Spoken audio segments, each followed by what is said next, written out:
are these people? This doctor in northern Gaza, Dr. Hussam Abu Safiya, that is clearly something that's happening where the international community is standing up, speaking out, and saying there's something wrong here. I mean, not like all of everything that's happened in Gaza isn't something wrong here, but this is beyond the pale. I mean, they've already destroyed the entire healthcare system effectively in Gaza. They were in one of the final, makeshift hospitals that was operating is Dr. Hussam Abu Safiya. All right. A doctor who performed his son's funeral prayer and then returned to care for his patients. It is our duty to not forget him. Totally agree. All right. You sent me a video from Eva Bartlett that she had put up about him, that he is a director of Kamal Adwan Hospital in northern Gaza, recently arrested by the Israeli invading forces. And we'll show the picture in the video. A man of great humanity. Okay, his colleague implores the world to stand with Dr. Hussam, who says he stayed with them even when the Israelis were yelling at him. He refused to leave his staff, didn't do so willingly, but by force.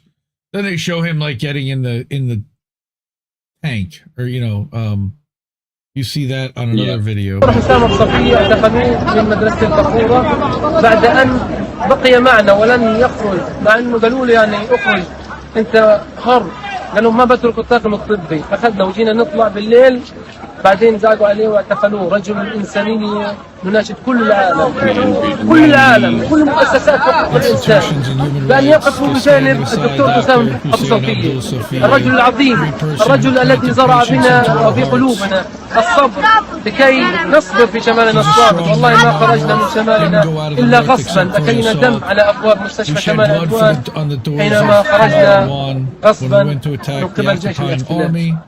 حسام أبو صفية اعتقل. I mean, so you had this happen. He fought an army alone. This is now becoming a very famous picture. What a crazy image, dude. Of him staring down. I think Prime did a depiction of that. That was pretty good. There's several. I saw several works of art that were depicting that. So that's Eva's take on it. Then we have Sana Saeed, who was formerly of AJ Plus, now independent. Follow her all over. She's on Substack, she's on Twitter, she's on Instagram primarily. Sana Face. They said Dr. Hussam Abu Safiya to stay Taman, where they raped Dr. Adnan al-Bursh to death. This was this was on New Year's Eve. That's where we have video footage of IDF soldiers raping a Palestinian man, leading to the Israeli riots and the Knesset debates over the right to rape Palestinians, which is insane. That's where they also, female IDF soldiers, rape Palestinian men. It's a torture camp. We saw him plead to the world for 84 days to protect his besieged hospital and patients. We saw him walk up to an Israeli tank, try to plead again for his patients, get arrested, and be sent to a torture camp. Yes, Palestinian healthcare workers are brave, but what has forced them to be brave is what should force us to hang our heads in shame. Yeah, absolutely. And then we even have Sharon Zhang. Again, we're only going to the best of the best here, who reported the day before that they had seen him there, and that he was beaten until his eye was bleeding. All right, again, Sharon Zhang over at Truth Out. They abducted and carried out a massacre in the hospital last week. I believe after they took him, they set the building on fire, if I remember correctly. Yeah, something like that. A camp likened to Guantanamo Bay for Israeli soldiers. Horrific treatment of detainees there. Without charges. They'd either seen and recognized him or heard his name being read out. Probably That's more similar to CNN. Abu Ghraib. Yep. Not a fun story, obviously. All right, and the Israeli military has killed at least 60 Palestinian detainees in their custody. I think it's a lot more than 60. Okay, they treated them really badly, especially the doctors. Now, I thought had a Geneva Convention that countries are supposed to follow. Apparently, that's no longer a thing. Right. No, not for Israel. Right. Israeli forces, of course, claimed without evidence that he was being held over suspicions that he is a member of Hamas. Why? Because he's a doctor who reports to the Hamas to the Gaza Health Ministry, which is run by Hamas. Everybody is Hamas. The UN is Hamas. We are Hamas. Everybody is Hamas.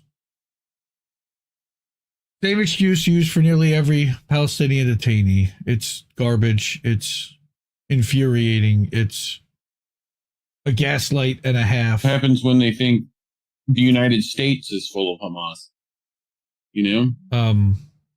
Well, will they send their jackboots here too? No, they don't need to, because they'll send Lavender AI with Where's Daddy, and they'll just drop bombs on people's houses. They'll start doing it, and Trump's not going to stop them. How are those drones doing in New Jersey? You doing all right? How about that? They seem to drop off the radar, huh? Apparently. All right. Images circulating online showed him walking toward the Israeli tanks in the wreckage of Israel's assault around Kamal Adwan. It was formerly the last operational hospital in northern Gaza. Basically, there are no... They said that basically anyone that moves in northern Gaza now is shot and murdered. And that everyone there is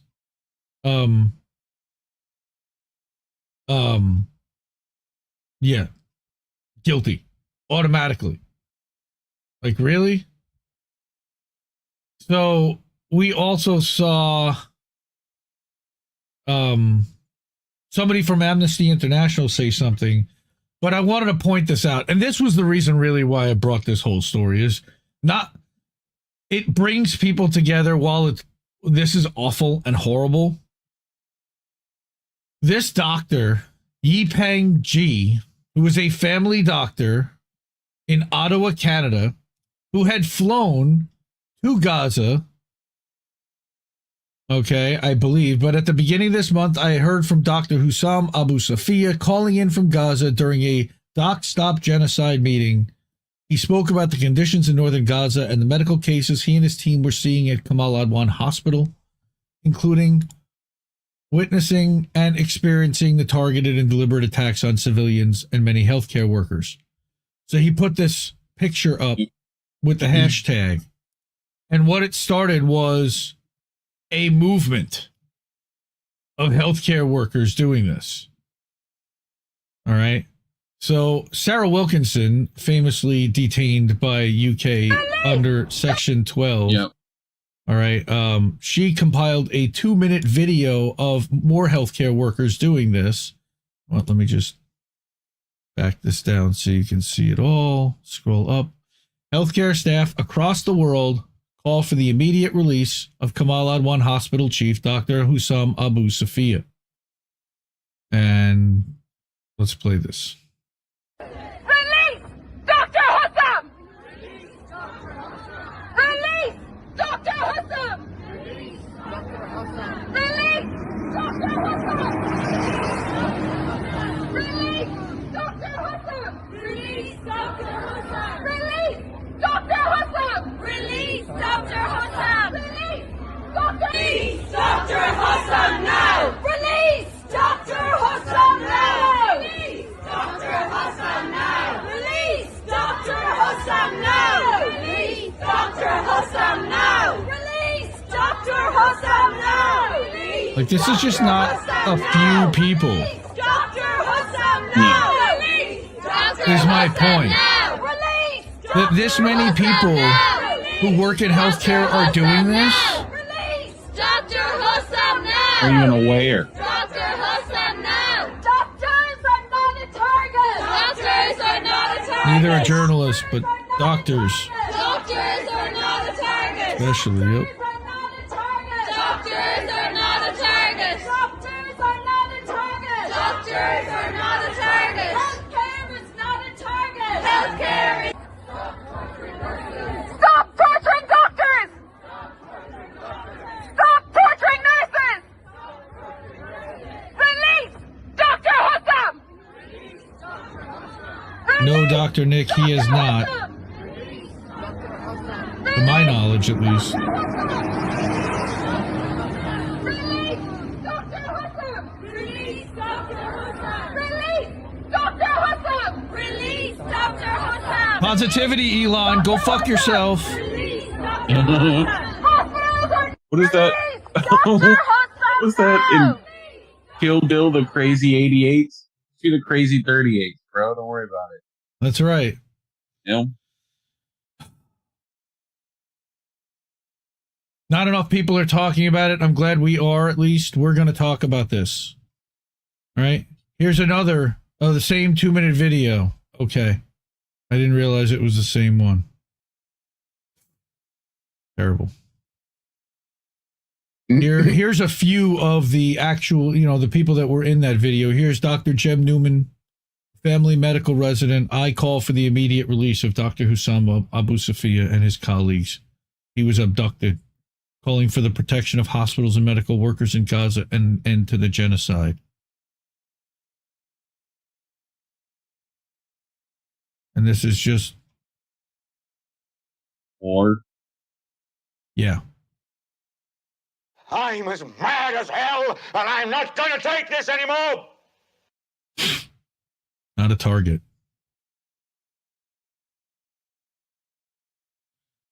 Pick from nearly 10 years ago when America bombed Kunduz MSF hospital, killing 42 patients, staff, and visitors. But remember, this happened October 7th. This started then, right, everyone? Mm-hmm.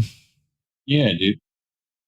Mary Kostakidis, famous Australian independent journalist and friend of, she's a Consortium News board member. Amnesty sounds the alarm as IDF denies arresting him, saying he's been disappeared. Of course. Right? So, and that was the other thing that I wanted to mention was that the IDF, again, starting 3 days ago, denied that they had him at all in custody. Despite clear documentation of his arrest, the Army officially informed us today that it has no indication of the arrest or detention of the director of Kamal Adwan Hospital. He just disappeared like a fart in the wind. This dude literally went back to work after they didn't take him. Wasn't me. And the garbage that's been narrative that's been coming out of course, again, Hamas. Out of the Israeli side is, well, he was a terrorist. He was helping the terrorists. Well, by fixing up the sick babies, he was a terrorist. Terrorism, terror organization, terrorist attacks, terrorism, terrorist network, terrorist attacks, terrorist group, terrorists, terrorist, terror, terrorists, Thanks, instruments of Stubbs. terror, Thanks, terror Stubbs. network, terror cells, terrorists, terrorizing terror and murder. They can go fuck Terrorizing themselves. terror. The last thing for this segment that I wanted to bring was a poem that I saw the other day by V. McKenna. And it's titled "They Shoot Horses, Don't They?" They're shooting horses in the Gaza Strip. They're shooting anything that moves at all. They shoot until they have an empty clip, and then reload their guns and shoot a wall. They're shooting little kids right in the head, even cripples limping with a crutch. They're wasting ammo on the living dead and laying waste to everything they touch. They're shooting ghosts. They even shoot their own, those hostages they claim to care about. They film their crimes by shooting with a phone, the spectacle of what they're wiping out. Wondering, is this all really true? Do they shoot horses? Yes, of course they do. Yeah. Huh? They of course they do, and we've seen that too. We've seen those videos of them of the horse literally just collapsing. Yeah. Like attached to a wagon, Really? and then down to yeah. Sorry for the heaviness, everyone, but not enough people are still talking happening. about this. You know, it's still happening. And because of that, my we thing is, are like, I'd love to not have to do heavy stuff every week, but turns out the world still is pretty heavy, you know? well, and like, until it's not. but this is one of the things that all those psyops are trying to distract you from actually paying attention to and focusing on. And it's just like, that's why it's all about now positivity and love and information and education. No, it's not. Like, for whom? You know? Yeah. Shout out to everybody out there that's live watching us. Hi, how are you? Love you all. Again, Happy New Year. Boats will be back. Yes. Boats is going to be back on the Ocho. Yep. We're doing it on the Ocho. We'll talk about the Ocho later. The Ocho for now. Okay, old man, yeah, we'll do it on both. But I think actually on Rumble we can only do it on one channel, so we're gonna, I think, put it to the Ocho. Whatever. We'll just the link is the same. It doesn't matter which channel it ends up at. You know, we can move it back and forth. Anyway, that's the way Rumble works. Angel, the Zionists are using their holy book as justification with their atrocities, just like some other people did to Jewish people during World War II. Yes, absolutely.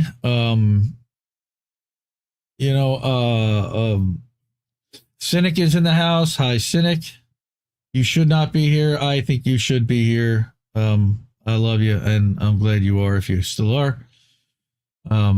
Yes, go start. 41 kids a day murdered, 100 plus Palestinians a day genocide, and we know it's not about the hostages. We're going to talk a little bit more about what's going on in Palestine, but more from a narrative management perspective. Man, that poem really got me. That just freaking beat the crap out of me. So, like I said, the reason why Meanwhile, at the Legion of Doom, covering stuff like that is why we get demonetized. That is a new gold bar at the top of the screen, Dr. Nick. That is correct, yes. It is support the media you want to see. We were able to, over the Christmas break, clear enough to pay off Zago and finish that project. So thank you to everybody that actually made that happen. And now we are just trying to fund the network and cover our annual expenses, which is close to about $2,000. And then we can start doing some really fun stuff. So thank you to everybody for making that happen. Yep, we had some new people just in the last week or so. Appreciate everyone hanging out on Friday night for American Tradition, where we reran the live walkthrough of what was it, Black Site. Yeah, so that was a good time. Maybe we'll do Extremist next week. Maybe we'll do that. But we're supposed to do a live show tomorrow. It's American Tradition. Tuesday night. Yeah, we're gonna do a live show, so that'll be Friday night.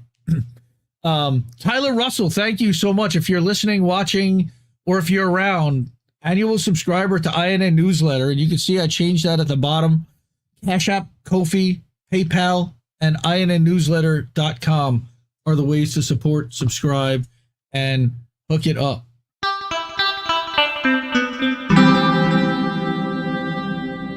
are these people? Oh, we're gonna play a speech that actually got me. When I was on the phone, when I was hanging out last night with Oz and Reef, and I kind of put the headphones on, and it was just me listening to it, and he said something at the end that just absolutely crushed me. And he's right. And what had happened here was that a Palestinian journalist by the name of Abubaker gave a 3.5 minute or almost 4 minute press conference. And Mary Kostakidis, friend, who's a Consortium News board member, writes, wrote a speech. Every journalist in the world should listen to this, and we're going to in a second. And how old is this young man? Oh, he's a teenager. Maybe 16, 17, 18. You can see he's incredibly young. Yes. Let me blow that up a little bit more so you can see it even clearer. And he says, I have a word to say against the lack of international support for Palestinian journalists. He writes for the he reports for the Electronic Intifada, by the way, as well. So shout out to 2024 honoree for one of the best outlets, Electronic Intifada. Thank you for sharing Abubaker, Abed, with us. And listen to this. These are not my words, but the words of every single one here, standing here after 459 days of the most well-documented and first live-streamed genocide in history. For these days, we've been reporting tirelessly, extensively, and thoroughly on this genocide. It's indeed a genocide against us, which we've been documenting in makeshift tented camps and workplaces. They are really the places we've taken shelter since day one. You've seen us shedding tears over our loved ones, colleagues, friends, and family members. You've seen us killed in every possible way. We've been immolated, incinerated, dismembered, and disemboweled, and recently we've been freezing to death. What more ways should you be seeing us killed in so that you can move and act and stop the hell inflicted upon us? There are no words to describe what we've been going through, because you've seen our bodies, how they've become fragile, skinny, and fatigued. But we never stopped. We never stopped to tell you the truth, to narrate our stories, and to tell you that we are being genocided, to move your dead consciences, to help a population that has seen every sort of torture and tasted every type of death. Today, we're all standing here after Israel's impunity against us.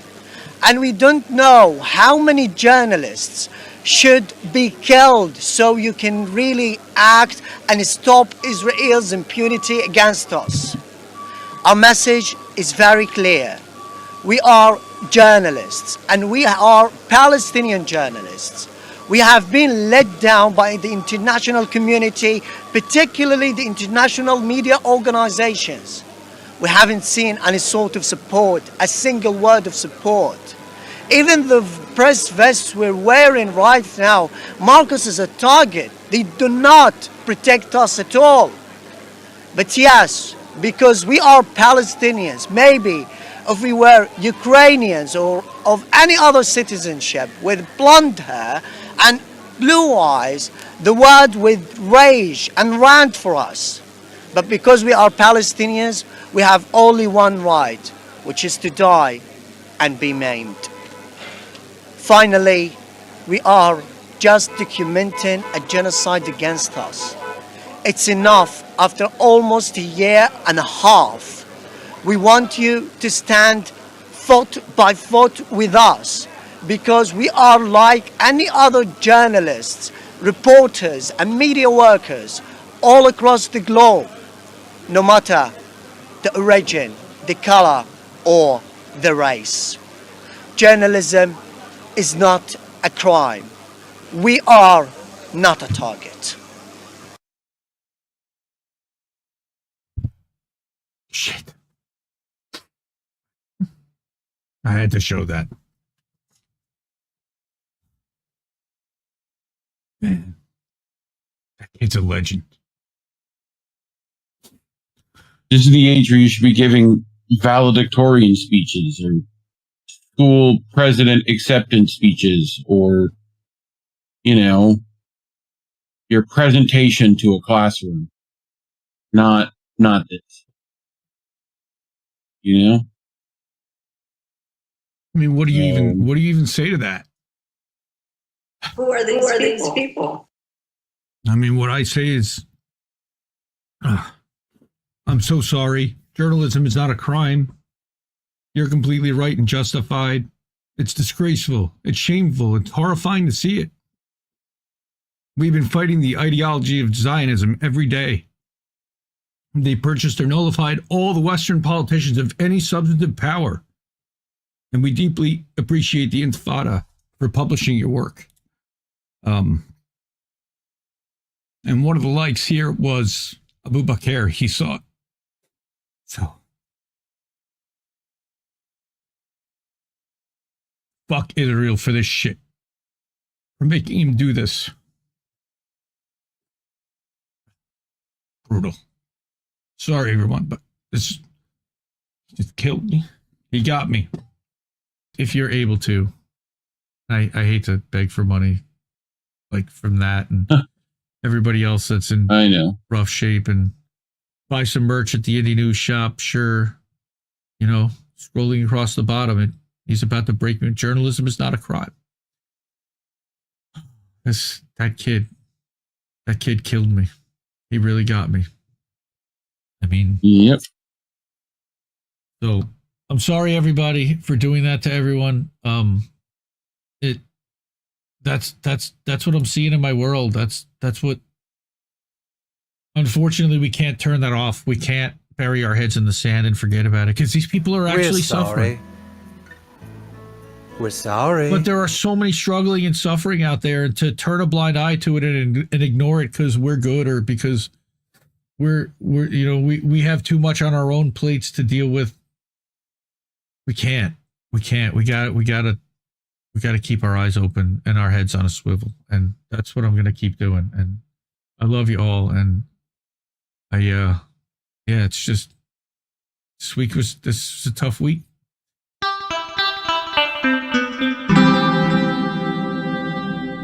Who are these people? What happened in Gaza? You know, apparently there was a ceasefire agreement that was signed. We're still getting tentative and kind of details of what was in that ceasefire agreement. Yeah. So I rely on the electronic Intifada to tell me what's happening on the ground, because they have people in Gaza right now. And God, look at that photo. And that was from APA Images. All right. And that was on January 16th. That was just the other day that picture was taken. All right. In the lead up to the ceasefire announcement Wednesday, and in the hours following, Israel, of course, carried out massacres and campaigns of further destruction across the Gaza Strip. And so this is Nora Barrows-Friedman over at the Electronic Intifada, another Indie Media Award honoree. All right. Israel escalates airstrikes on Gaza in the lead up to the ceasefire. So they announced the ceasefire is going to happen Sunday, and all of a sudden now you see an escalation of further bombings and further attacks everywhere.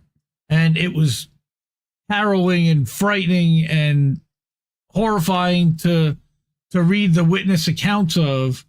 All right. The more we hear about a potential ceasefire, the higher the pace of attacks, the more families are being targeted and killed. Approximately 60 Palestinians were killed in a series of attacks just hours before the deal was reached. And then there was like hundreds in the 5 or 6 days afterwards. All right, here. In the early hours of Thursday, Anas al-Sharif reported 30 Palestinians were killed in Gaza City a few hours after the ceasefire deal was announced. So right there, just 60 plus 30, that's 90. All right, that's just in 2 reports. Right? And then here you've got the attacks continued. The Palestinian Ministry of Health in Gaza said on Thursday, since the ceasefire deal was announced, 72 people were killed.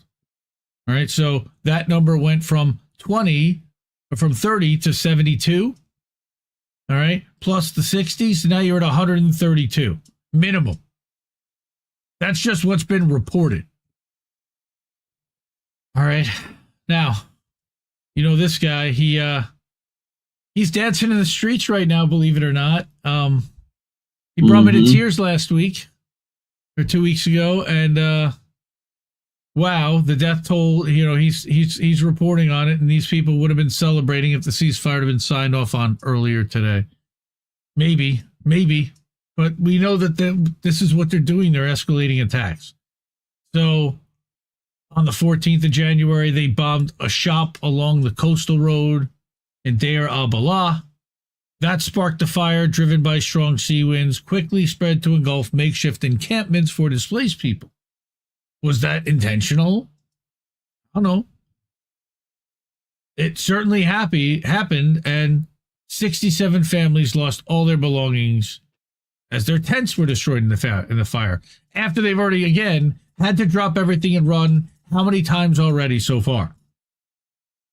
Yeah. So, I mean, they're losing what, 67 kilometers, even with the deal or something like that? Like square miles or something like that of Gaza? That's all of North Gaza, basically, where Israel's cut it off. Yeah. And they're already starting to bulldoze and level and clear. Right where a canal wanted to go through.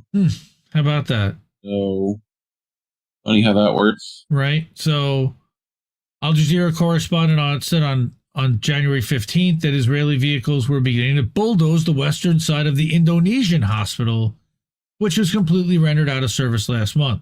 So not only, you think they're going to rebuild it for the Palestinians? I doubt it. Maybe because it's Indonesian, it's international, but I don't know. So again, there's a lot to this. Update on Dr. Hussam Abu Safiya. This is also important. He's apparently been extended his stay, or whatever they want to call his imprisonment, through the 15th of February, transferred to Ophir prison on January 9th. During a video appearance at his hearing, all right, I haven't seen this one, in Ashkelon, all right, he seemed to show no apparent signs of torture, physical deprivation, or malnutrition. That's a good thing. However, a video alone cannot fully picture his condition. The lawyer urgently needs to meet him in person, which they blocked him from doing. All right. And he's barred him from meeting even with a lawyer until January 22nd. And he is to be held at least until February 15th, is from what I've seen.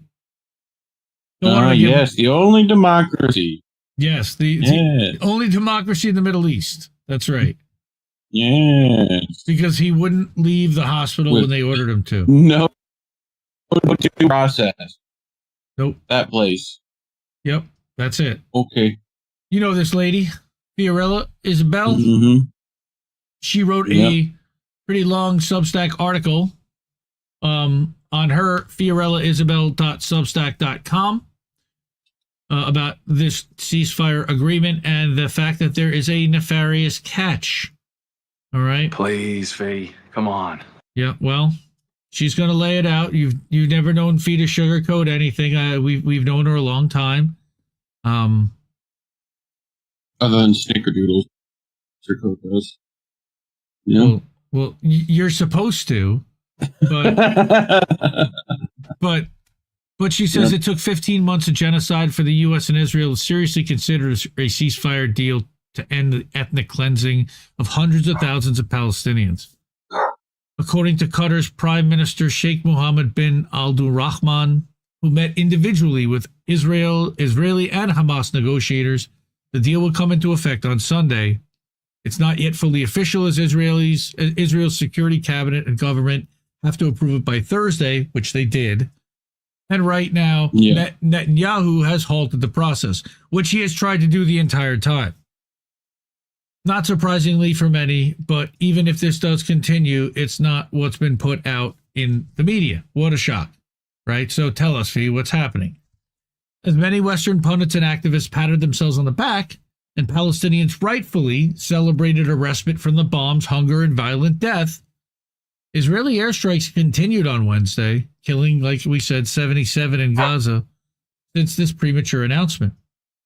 And while the plans were put in place during the Biden administration, Trump has also taken credit, much accolade, and it's become a jarring game as to who should be the most praised for the featured delusional tweets.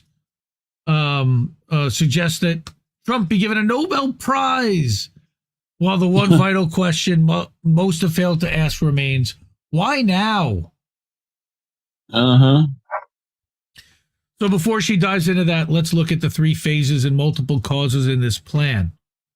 The first phase will last 42 days and focus on the release of 33. Weird enough. I mean, that there's no significance to that number at all. 33 Israeli hostages. All right. Where are we here? 33 Israeli hostages, including women, children, and men over the age of 50, living or dead.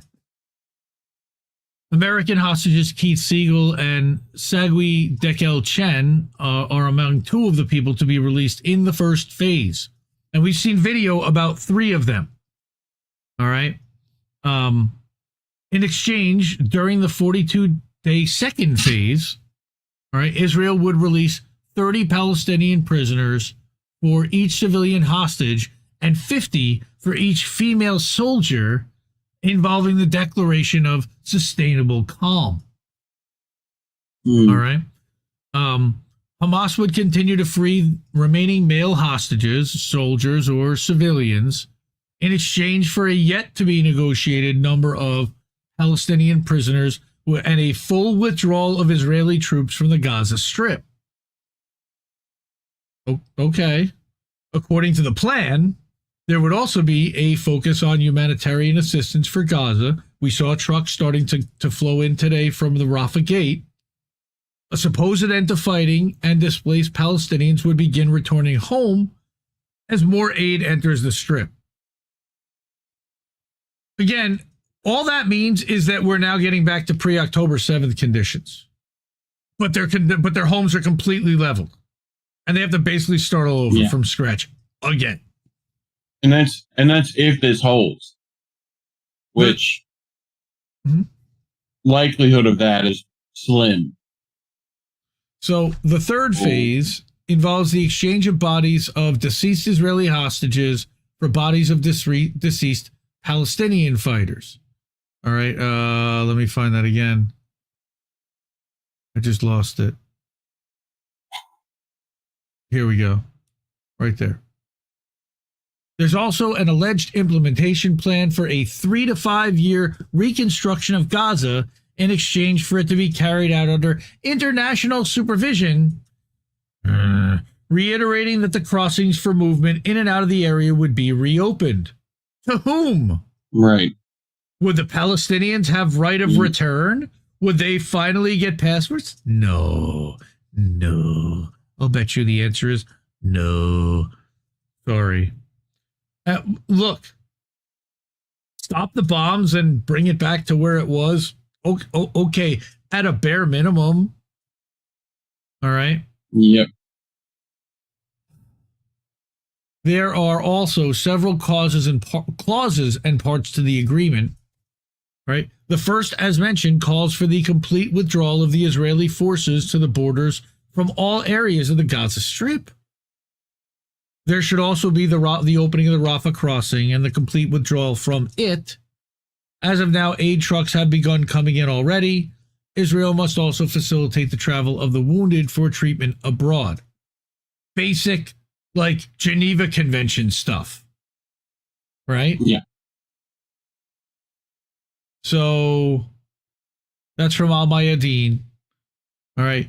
Then continuing on, Israel must specifically allow the entry of 600 aid trucks per day under the humanitarian protocol sponsored by Qatar, and must facilitate the entry of 200,000 tents and 60,000 caravans for immediate shelter.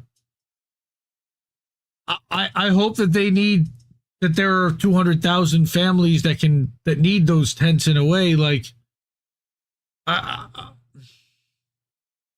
hope that's not too much. They need more than that, even, because there are still that many left. I mean, I'm worried. I mean, a large-scale prisoner exchange should occur, including the release of 1,000 prisoners from Gaza and hundreds of detainees serving lengthy sentences. That's 1,000 prisoners from Gaza held by Israel. All right? Not like 1,000 prisoners in Gaza, but who were from Gaza, that were taken from Gaza to Israel, that are being held in Israeli prisons right now. Okay? So that's next. Then that's the tense. Then the 8th clause is that there's a prisoner exchange, right? Additionally, Tel Aviv should release all women and children. That's a given. Why wouldn't they be doing that, right? They're also to gradually withdraw from the Netzarim corridor and the Philadelphia route, though this part has not been agreed upon, and the AP claims that Hamas gave up on forcing Israel out of the corridor. Who knows? We know the AP are stenographers for the State Department. A vital component in this requires displaced residents to be allowed to return to their homes, at least, with guaranteed freedom of movement throughout the Gaza Strip. Yeah, thanks. Thanks for getting us back to pre-October 7th conditions. She says that would actually be an improvement to conditions before October 7th if it is to be implemented. I guess. After months of fear, hostile aircraft must vacate Gaza's airspace for at least 8 to 10 hours daily. So basically, UK can continue their spy flights for 12 to 14 hours daily? Or well, and 8 to 10. So, like, the rest of the time, they can be there, too. Like, that's my point. So basically, at night, they could bomb at night. While they refuel. No, that's just spy flights. Right. That's overflights. Okay. All right. Hostile aircraft must vacate Gaza's airspace. That's 80. No? Right. 80 aircraft? So... right. Finally, all Gaza hospitals... Does that count? Mm-hmm. Go ahead. Does that count drones? Do those count? Hostile aircraft. So, yes. Right. So I would say yes. You think? So I doubt that's what's going to happen, but we'll see. They may be allowed to be there during the day, but they can't be there at night as they sleep, the way that they had been doing, dropping bombs on the houses as they sleep. Yeah, the entire time. Right. All right. Finally, this is a huge one. All hospitals in Gaza must be rehabilitated, and field hospitals, medical equipment, and surgical teams must be allowed entry. Yeah. I'll believe that when I see it. I sure hope that they allow for that, and that they allow for medical care and the documentation of just exactly how badly these people have been put through torture and the ringer, because that needs to be documented. So there is the description of exactly what we just talked about. All right. Here's what Fee says, is that my problem with this stems from the question I posed that a few are asking, why now? It's not my intention to take joy away from any stopping of the physical bombs and total extermination of Palestinians. Obviously, I, like many, welcome this. But I also must point out the reality that what's happened here is a distraction to pacify and delay the inevitable. Because this is a temporary ceasefire, according to everything we're seeing here. According to Netanyahu himself, this is temporary. For one, Israel has never respected any ceasefire and is under no obligation to do so because there's been zero consequence when it breaks its promises. That's absolutely right, Fee. No repercussions from the West or most of the non-aligned axis, the UN, or any international organization. Vocal condemnations do not stop bombs, and they've never halted Israel. 2, Tel Aviv's not even given us assurances. In fact, Netanyahu has threatened that Israel could use new military action to pressure Hamas in negotiations or could resume its violent military campaign. Which, didn't he say that? Yeah. Something that's likely to happen based on past behavior and the fact that there's little to stop them. And what's his name? Smotrich said again that they're moving forward. And Ben Gvir resigned, and yay, everybody celebrated for about 5 seconds and forgot about him. And he's replaced with another monster who's just as bad or worse. All right. But the plan still needing approval from Netanyahu's security cabinet and the full cabinet. I believe they got that. Smotrich is fuming, as are many Zionists on social media. But is that anything new? Yeah, why rely on the tried and tired performance art from politicians and the Israeli brigade? We're not. Mm-hmm. She says now supposedly Qatar, the U.S., and Egypt would provide guarantees that all the agreements are followed through. And how are they going to do that? The problem is that the U.S. funds Israel. Also, all those countries you just talked about definitely had a hand in Syria's fall recently. So, there's some questions. Well, that's what she's about to say here. Is that the problem is that the U.S. funds Israel's expansion and genocide. Egypt is controlled by the U.S., and Israel is to the point of closing the Rafah crossing and being unable to do anything within these last 15 months. All right. And Qatar has deep relations with the West, as well at the expense of Palestine and the axis of resistance. Again, I want to refer back real quick to the Ynet story that we covered last April that Vanessa Beeley had come out with. No one else did. That Gaza 2035 plan that basically is this. They want to turn it into international oversight by several Muslim/Arab nations that are friendly to Israel, part of the Abraham Accords and or controlled by Israel and the U.S., all right, UK, like Egypt, all right, and eventually but Israel will never give up control, ever. The plan is to never have Israel give up control, all right? So we're reading, again, this is Fiorella's article on fiorellaisabel.substack.com. Her take was that the one where they had like the EV factories and stuff like that? Yes. They were trying to make a thing there? Yes, they were going to make like a whole architectural model. Yep. That's the one where you didn't like the scale. You got mad at the scale. Yeah, scale was all fucked. It was very funny. You're like, hold, I can't take the scale. It was very funny. I just watched that again recently.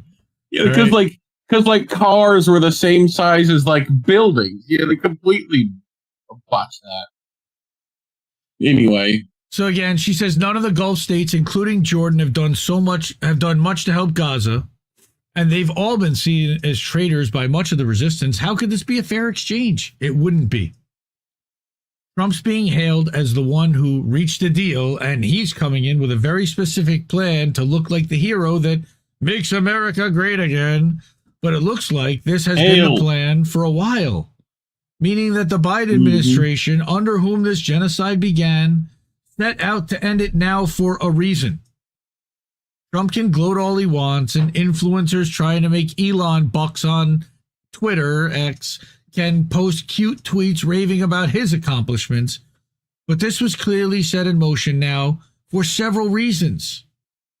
It's not a Biden versus Trump mentality here, but rather the fact that one is set to continue the next phase of the same imperialistic and genocidal U.S. American foreign policy. Yes. Yes, Fee. That's right. That's absolutely correct. And it's definitely not Biden crap either, which is the minute you say it wasn't Trump, people, we think it was Biden. No, idiots. No, but this administration, pay attention. But they had negotiated a deal, basically this, A, 13 months ago, and then B, the framework of it was agreed upon in May, and they never pushed it through. Yeah. And then Trump sent somebody over and said, make this happen now or else. And look. Yeah, I don't even know if that happened. No, they did, but anytime that was on the table anytime anybody wanted to make that happen. Anytime. They just didn't want to make that happen. And that's what Fee's saying. All right. But for whatever reason, there are benefits. She's going to talk about that in a second. This brings her to Syria, which has now fallen with HTS terrorists, Israel and the U.S. All right. The three big architects of its demise, carving it up like a sack of meat at a butcher shop. Now Israel's free to continue its expansion into the region with little resistance, as Lebanon, which is fighting Tel Aviv itself and continues to pull bodies out of its own rubble from terrorist Zionist terror attacks, like the pager attack, and then they drop bombs on an entire city block. And we've been hearing about all the stuff that's been happening in Beirut, all of southern Lebanon. I think Inlakash announced today that Turkey was also annexing areas of Syria. Turkey was? No surprise. Yeah. All right, scratchy. But now they're left open, and HTS terrorists are reportedly aiming to reach the country very soon. That's nice. The Lebanese election brought an anti-Hezbollah victor. No surprise there after Hezbollah got them bombed for defending Gaza and trying to align with Yemen and create a coalition that could potentially stop what Israel is doing. All right. Who wants a relationship with Syria's new regime? Of course they do. All right. That leaves the country vulnerable to Zionist expansion, the Greater Israel Project, as we've been talking about. So, worth noting that Hezbollah has never only relied on the political wing, and it will continue fighting, but it's going to be more difficult because the former Syria, which used to provide an ally zone, is now Western-controlled and terrorist-filled. All right, so they don't have the buffer zone. They don't have another country that might align with and support them, other than maybe Iran. That's it. Right. And now she's about to talk about how we're going to tie up Iran too. The obvious elephant in the room is that the incoming Trump administration has the most Zionist cabinet in our history. Right? People who think Gaza should be flattened, told Netanyahu to finish the job, have I love Israel Twitter bios, I'm Israel Chai in their bio, right? And are not just Jewish, but Zionist, rabid, fundamental, disgusting fucking Zionists. I'll say it. She won't. She's a professional journalist. I will. All right. Who believe in Israel's right to all of the land in the region because of some 3,000-year-old bullshit that doesn't even exist. Mm-hmm. Not to mention millions in Adelson money, which is the real reason behind it. All right. This doesn't magically go away because of a highly politically manipulated deal. That's naive at best, self-destructive if we're being honest. Yeah. Something else that barely any media have mentioned is that Trump has flagrantly admitted that he would leverage the ceasefire agreement as a way to advance the Abraham Accords, the U.S. brokered agreements from his first term that established normalized relations between Israel and several Arab nations. As I mentioned above, it just so happens that two of the nations, being Qatar and Egypt, and who's the third one? It's Qatar, Egypt, and who else is the third one? It is. Maybe it was the U.S. Well, I've heard it mentioned a couple ways. Yeah. Qatar is definitely part of the Abraham Accords. He's probably going to push Egypt into signing an Abraham Accord in some way. You know, he wants to position himself as this uniter of the Middle East, as his son-in-law sells waterfront property in Gaza. And that's what he's about to say. If this moves forward without major setbacks, the critical question of who will govern Gaza will be answered, as what's left of Palestine and Arab countries will effectively give Israel a carte blanche on the region, which is what they laid out in that 2035 plan. I read Wednesday that the possibilities there are going to be the PA and or I think the UAE want to throw there. That's Qatar. Like, right. So, all right. Yeah. So normalization means an Israeli takeover of full security guarantees for Israel, ensuring that the billions in reconstruction efforts works to usher in more territory for the Greater Israel Project. Right? They're not planning to reconstruct Gaza for Palestinians, but for them. Again, see Gaza 2035 plan.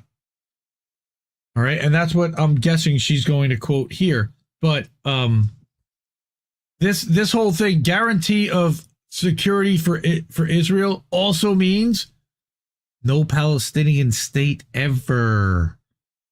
That's also part of the plan. Never give the Palestinians their own state. All right. Additionally, Trump proposed a gift bag of incentives. He's such a deal maker. That's a nice way to say it. Including removing sanctions on Pegasus. Are you kidding me? Why would you remove sanctions on Pegasus? Why not? And offering protection to IOF soldiers accused of war crimes. Hell no on that one. No, they got to go before the Hague, and they have to stay in Israel for the rest of their lives. Anywhere they go, they should be prosecuted and arrested. They committed war crimes, and they did it on fucking TikTok. And you're not shutting it down now. By the way, Max Sarge, I saw you said TikTok go bye-bye. Not anymore. They brought it back today. That's not happening now. Trump's going to save it. Ha, ha, ha. Trump's going to save it again. Just like he's saving this.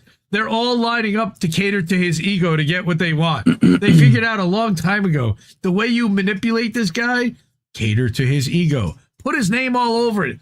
Thank him. Give him credit even when he doesn't deserve it. He loves it. So yes, Israel has lost political power, public support, many soldiers, its reputation is in the toilet, and they failed to achieve their goal of eliminating Hamas. They've also destroyed their own reputation on the global stage, too. The UN is a joke to them. Everybody's voted against them except for the 2 or 3 protectors. But they've also killed hundreds of thousands of Palestinians, not received a single punishment, and instead garnered support from the West with little condemnation from the non-aligned Axis, save a few, under the excused mantle of Judaism for them and terrorism for Hamas. To blankly answer the earlier posed question, this is happening now because they needed Syria out, a weakened Axis, and a weakened non-aligned Axis for their required objectives. It's also no coincidence that we're seeing this all come with a change of face in the United States, while some long-planned foreign policy will still continue unabated. You mentioned the fact that Israel's been taking up more and more land in the occupied West Bank. We have, with the help of the Palestinian Authority, which he just talked about. It's only a matter of time before they fully control the entire thing, given the state of the region and the incoming logistics. Unless there's a miraculous united push to stop Israel and the U.S., which, looking at Syria, is unlikely. She's talking about Russia, if you haven't read between those lines. The only one that's really going to do it and push back is Russia, and they're tied up with Ukraine still. And they want to make a deal in Ukraine, so they're going to back the fuck off of this too and play ball. Plus, they'll offer them a little piece of this reconstructed zone just to keep them quiet. Watch. Yeah. They're going to participate in this crap. And maybe they'll even give their money to the Dagestanis, who then funnels it back to the Palestinians. Who knows? You know, Putin can be a benevolent king like that. I'm joking, of course. All right. She says, I keep mentioning Syria because what happened there is key. It's a linchpin for us all, especially analysts, to understand how our wishes do not reflect reality. Yep. Without Syria, things for the Axis have realistically become incredibly difficult and devastating. The major players appear to be building up to an era of normalization. Iran's President Pezeshkian isn't the only one in charge. Like we said, Iran, it all is going to hinge on Iran, all right? But his tendencies toward liberalism don't serve the resistance interests for the country or of the Axis and non-aligned Axis. All right? Axis is what she's talking about, Russia, China, Iran. The non-aligned Axis is the other countries, the Yemen, that aren't necessarily part of that coalition, I believe is what she's describing there. Am I correct? I think. I do believe. Iran is also vulnerable with the coming Trump administration. I would think so, especially because Elliot Abrams will likely be somewhere in the administration, as may be John Bolton, which is already vilified and accused it of everything from election interference to assassination attempts and bringing bombs across the border. Yep. All right. Remember Khashoggi? Oh, I do remember. He had his head chopped, if I remember correctly. I do believe. Thanks to Prince Mohammed bin Salman. Mm-hmm. All right. Again, this is Fiorella's article. It goes. It's almost done. This is the last paragraph. A ceasefire has long been necessary, but it should come with full assurances for Palestinians and involve the resistance, not Washington and the Gulf states, which facilitated this genocide to occur for as long as it has. I don't think that's realistic to expect that as long as they facilitated it, that they're not going to be involved in when it's ending. They're going to have to basically decide when they want to end it. This agreement on Israel's terms and Western constructed doesn't mean an actual end to the extermination of Palestinians, but a delay of it, and this time with legal backing. Yeah, I agree with that. Even an establishment of a second-class Palestinian state, which they're not doing, does not equate to freedom, because those who run the show will not be Palestinians. Agreed there too, they also will not provide them with full electricity, water rights, travel rights, and everything else that every other human being in every other civilized country in the world has, which the Israelis are obligated legally to provide because they don't allow them right of return and they're occupying them. Oh yeah, that's part of the Geneva Convention too. Nobody talks about that. All right. In summary, it's too early to tell what this ceasefire actually is, but what I see coming with any ceasefire the U.S. and Israel agree to is the return to pre-October 7th treatment of Palestinians while continuing a slow death of Gaza and a quicker takeover of the entire region. Well, it's not. I mean, I've seen that full return of Gaza. I thought you said something about 67 square whatever kilometers where they're going to keep northern Gaza, basically. All right. She says nothing for as a I buffer stated. Zone. Right. Nothing as I stated happens coincidentally, and timing is everything. After Syria, nothing is the same, and I don't exaggerate the level of betrayal we are seeing on many facets of the non-aligned axis. More will be revealed in due time, I'm sure, but for now, understand that none of this is happening in isolation, and those who seek power will never give it up willingly. God, that's such a great piece by Fee, really. That's awesome. And this should she have covered a lot of this in her tweets Wednesday in our ceasefire stuff, but she added to it. So yeah, this had a lot of stuff from Wednesday. And then I brought some other stuff here. Also, was that Robert Indelcash, after they announced it, that Netanyahu says he's not going to abide by it. So he also says he'll increase the number of soldiers in Philadelphia. That's nice. All right. And we're also going to go to Sanaa Saeed, formerly of Al Jazeera Plus, now independent on her own, views my own. All right. She says it's approaching Sunday in Gaza, the day the ceasefire is supposed to take effect. Between its announcement and now, Israel has killed hundreds of Palestinians, including entire families. There is such a profound pain in knowing that the last feeling hundreds of Palestinians experienced was hope, was relief. For those of us who have been bearing witness from afar, we will grieve alongside all those who remain. We will remain steadfast in the fight for their liberation. And I saw some photos and some videos of people coming home to literal like skeletons underneath rubble and some disgusting, horrible stuff.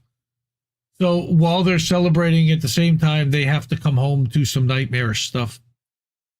Here is Vanessa sharing video that the Red Cross has told Al Arabiya that the condition of 3 female IOF hostages is good. The resistance took care of them while the Zionist regime was trying to kill them and slaughtering Palestinians. Compare this to the inhumane treatment, rape, torture, and ritual humiliation of Palestinians detained by Zionist sadists. And so this is Did you see that they literally sent them home with gift bags?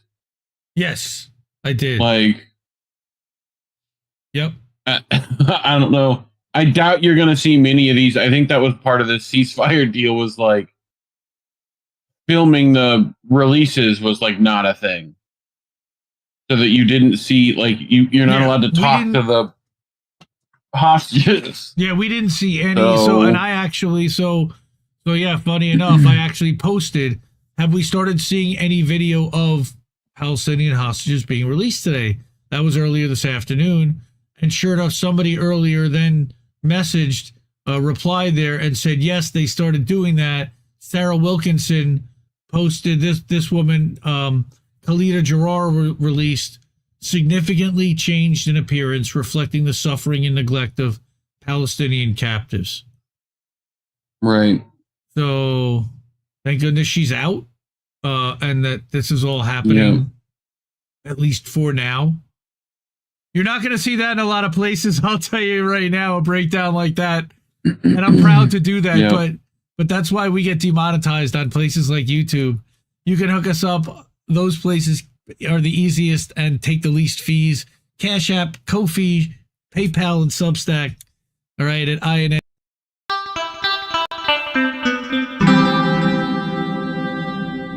Who are these people? But also, it appears that we are abandoning, quote unquote, Ukraine. Now, we know that it's not going to totally be. All right. We know that effectively what this means is that we're moving on. All right. And Zelensky is going to be a very sad boy. All right. Maybe. But Maybe not. I don't think that Trump wants war with Russia. I think that he's got hawks in his cabinet that do. He's got hawks around him that certainly do. All right. But it's official, according to Kit Clarenberg, U.S. is abandoning Ukraine. And the reason why he said this, and I will give credit also to our friend, the dissident, who wrote up a very similar article around the same time and published it about the Biden administration lying about the Ukraine proxy war, okay, that they knew that Ukraine would lose it from day one. And now we are admitting that and effectively moving on. So again, this is from Indie Media Award honoree Kit Clarenberg, class of 2022. One of the faves, friend of the show, friend of INN, friend of Misty's, friend of independent media in general. He's a good dude, and he's got great reporting. So what he says here was that on January 19th, Time Magazine published an astonishing article. All right. By the way, Active Measures is his podcast and his show with Alex Rubinstein, Clarenberg, and Rubinstein. If you have not seen that, you're missing out. Fantastic freaking show. Unbelievable. And I think they talked about this, but they're not the only ones. And that's why, I don't want them to be the only ones. So I want to give a shout out to Kit's work. So Time Magazine published the astonishing article, amply confirming what dissident anti-war academics, activists, journalists, and researchers have argued for a decade, that the U.S. always intended to abandon Ukraine after setting the country up for proxy war with Russia, and never had any desire or intention to assist Kiev in defeating Moscow in the conflict, let alone achieving any of its maximalist aims of regaining Crimea and restoring the country's 1991 borders. Yeah, right? All right. To have a major mainstream outlet finally corroborate this indubitable reality is actually a seismic development. All right, this is what KIT means. So, there's even more. The Time article's brief first paragraph alone is rife with explosive revelations. It notes that when the proxy war erupted in February 2022, then President Joe Biden set 3 objectives for the U.S. response, and Ukraine's victory was never among them. Oh, man, did they get played. Moreover, the phrase oft repeated by White House apparatchiks that Washington would support Kiev for as long as it takes was never meant to be taken literally. Instead, it was just intentionally vague news speak with no vague news. I like that. Right? Vague news, right? With vague no news, implied time frame. No implied time frame or even desired outcome in mind. What's a win? Eric Green, a member of his National Security Council who oversaw Russia policy, those guys did real well, states that the U.S. deliberately made no promise to Zelensky, Koki Smurf, to recover all of the land that Russia had occupied since the conflict's inception, and certainly not Crimea or even the breakaway Donetsk and Lugansk republics. Those are gone. Those are gone. Those were already determined, gone in February 2022. He said the White House believed doing so was well beyond Ukraine's ability, even with robust help from the West. It was well understood such efforts were not going to be a success story ultimately for Kiev if tried. That's a great quote. They were not going to be a success story ultimately. As a way to gloss that over. How many people would be murdered as a result of that?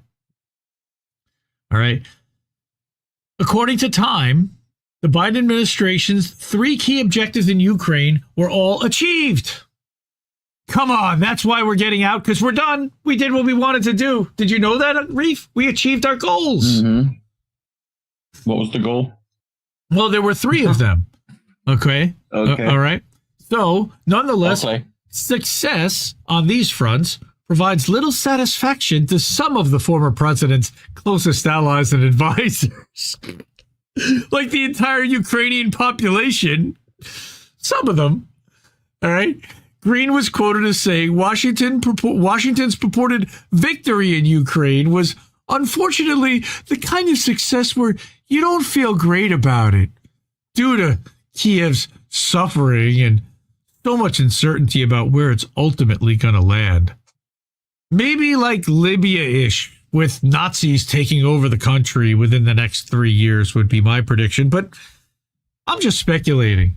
Now, one objective was avoiding direct conflict between Russia and NATO. Now, amazingly, they claim victory here, miraculously, despite the U.S. and its allies consistently crossing Moscow's clearly stated red lines on assistance to Kiev, providing Ukraine with weaponry and other support that Biden himself explicitly and vehemently ruled out in March 2022 on the grounds that it would cause World War III, and greenlighting hazardously escalatory strikes deep inside Russian territory. So far, all-out hot war has failed to materialize. Oh, let's not forget about what was the irradiated oh God, what the hell was it? The shells that had radiation stuff in them. Yeah. All right. On this front, depleted perhaps. Uranium. Right. Thank you. I couldn't. Thank you. You're welcome. That's why you're here. Thank you. You do that for me sometimes too. I remember some things. Yay! I remember some things. When I'm riffing. Occasionally. Forget it. He's going. I feel like I'm when the Germans bombed Pearl Harbor. No, I know that's from. It's misinformation. Don't take me down YouTube. That's a line from Animal House. Come on, it's a joke. Yeah. All right. Now, one objective again was avoiding the conflict. The president triumphed kind of, even though we did everything to try to provoke it, but I guess we didn't have an all-out direct conflict between NATO and Russia yet. That still might happen, and his provocation certainly would cause that. However, another one of the objectives was for Ukraine to survive as a sovereign democratic country free to pursue integration with the West. This prospect dwindles daily as the proxy war's front line teeters constantly on total collapse. Kiev is facing an eventual and seemingly inevitable rout of some magnitude, with the conflict likely settled solely on Russia's terms and Zelensky, or whoever replaces him, having no negotiating position to speak of with Trump. All right, Koki Smurf is really crying already about money and we need weapons, we need men, you need to send us 200,000 fighters. I don't think so. In December 2024, Empire House Journal Foreign Policy, that's garbage, right? Empire House Journal, even openly advocated cutting Kiev out of eventual peace talks. It's not Kiev you have to worry about anyway, it was the Brits, and that's what he's going to say. Biden also wanted the U.S. and its allies to remain united. It is in this objective that most obviously failed, and quite spectacularly. As that journalist, Kit Clarenberg, again Indie Media Award honoree, member of the Grey Zone UK, repeatedly documented, British intelligence has consistently sought to escalate the proxy conflict into all-out war between the West and Russia, and encourage Kiev in its maximalist aims to the extent of covertly plotting grand operations for the purpose and training Ukrainians to execute them. Hello, Nord Stream, Kursk Bridge, etc., etc., etc. London's overriding ambition, per leaked documents, is to, quote, keep Ukraine fighting at all costs. It's not us, it's them. They want this. Why? The Western media has acknowledged Ukraine's calamitous August 2024 invasion of Russia's Kursk region was to all intents and purposes a British operation. London provided a vast welter of equipment to Kiev central to the effort, all right, and closely advised their Ukrainian counterparts on strategy. Right? The aim was to draw Russian forces away from Donbass and boost Kiev's bargaining position, which has proven a staggering embarrassment on both fronts. But there was a wider, more insidious goal behind the incursion. Britain openly and eagerly advised its fundamental role in the Kursk misadventure to bolster public support at home for continuing the proxy war, and to persuade key allies to do more to help. In other words, to normalize open Western involvement and create the direct conflict that the Biden administration was so keen to avoid. So London was also at the forefront, we said, of pressuring NATO member states to permit Ukraine to use foreign supplied weaponry like, the depleted uranium and material inside Russia, which could likewise produce their long-sought hot war against Moscow. Yep. All right. Several Western countries, including the U.S., have offered such authorization. That alone is worthy of Russia attacking us if they wanted to. They are justified at that point. Yes, Russia has consistently... I certainly hope not, but it wouldn't shock me. All right. Russia, Russian scum. Where's that clown? I'm waiting for you to play that stupid soundbite. All right. Yet Russia has consistently responded to strikes deep inside its territory. Scum. Thank you. With heavy-duty counterattacks, which Kiev has been unable to repel because they don't know how to defeat hypersonic missiles. It's kind of a problem. We don't either, by the way. But they stole that from us. They stole it from us, Indy. They took it up. They took ours. We totally have them. They took our germs. We use them all the time. They took our germs. They took our missiles. It's our idea. They took our idea. Well, they do that all the time. They do that, and we take theirs, and that's how it works. All right. What am I going to do? Exactly. Beacon. By the way, I found something with that in it the other day. I was like, oh my God, they're back. Did you? Oh, yeah. They're back. Right? In November 2024. All right. Oh, what did I miss? Meanwhile, London's invitation to its allies to become more overtly involved in the proxy war was evidently rebuffed. They said, fuck that, especially Germany. I hear Pupper's barking, so he's got to go take care of that. He can still hear us. All right. But in November 2024, too, not November 2nd, but in the month of November as well, pro-government outlet Ukrainska Pravda published a startling investigation documenting in forensic detail how the October 23rd through June 2024 Krinky operation was a la Kursk, essentially British. No, come on, you don't say. Never spoken of by Ukrainian officials today, the 9-month effort saw wave after wave of British trained and equipped Marines attempt to secure a beachhead in a river-adjacent village in Russian-controlled Kherson. Poorly prepared, many died attempting to reach Krinky due to relentless artillery, drone, flamethrower, and mortar fire. Could you imagine being set up and sent on a beach being fucking fired on by flamethrowers and flame-throwing drones? Jesus Christ. Mm-hmm. Of those that survived the night... do it, baby. Wait. Of those that survived the nightmarish journey, most of them were then killed under a constant and ever-intensifying blitz in marsh conditions. Ooh. Russia's onslaught grew so inexorable, evacuating casualties or providing forces with even basic supplies became borderline impossible. All right. This is from History Legends, a pretty large channel about what happened there. Krinky. Survivors of the Krinky catastrophe, one of the absolute worst in military history, all right, who spoke to Ukrainska Pravda, revealed that it was hoped that the beachhead would be a game changer. Wait, you ready for this one?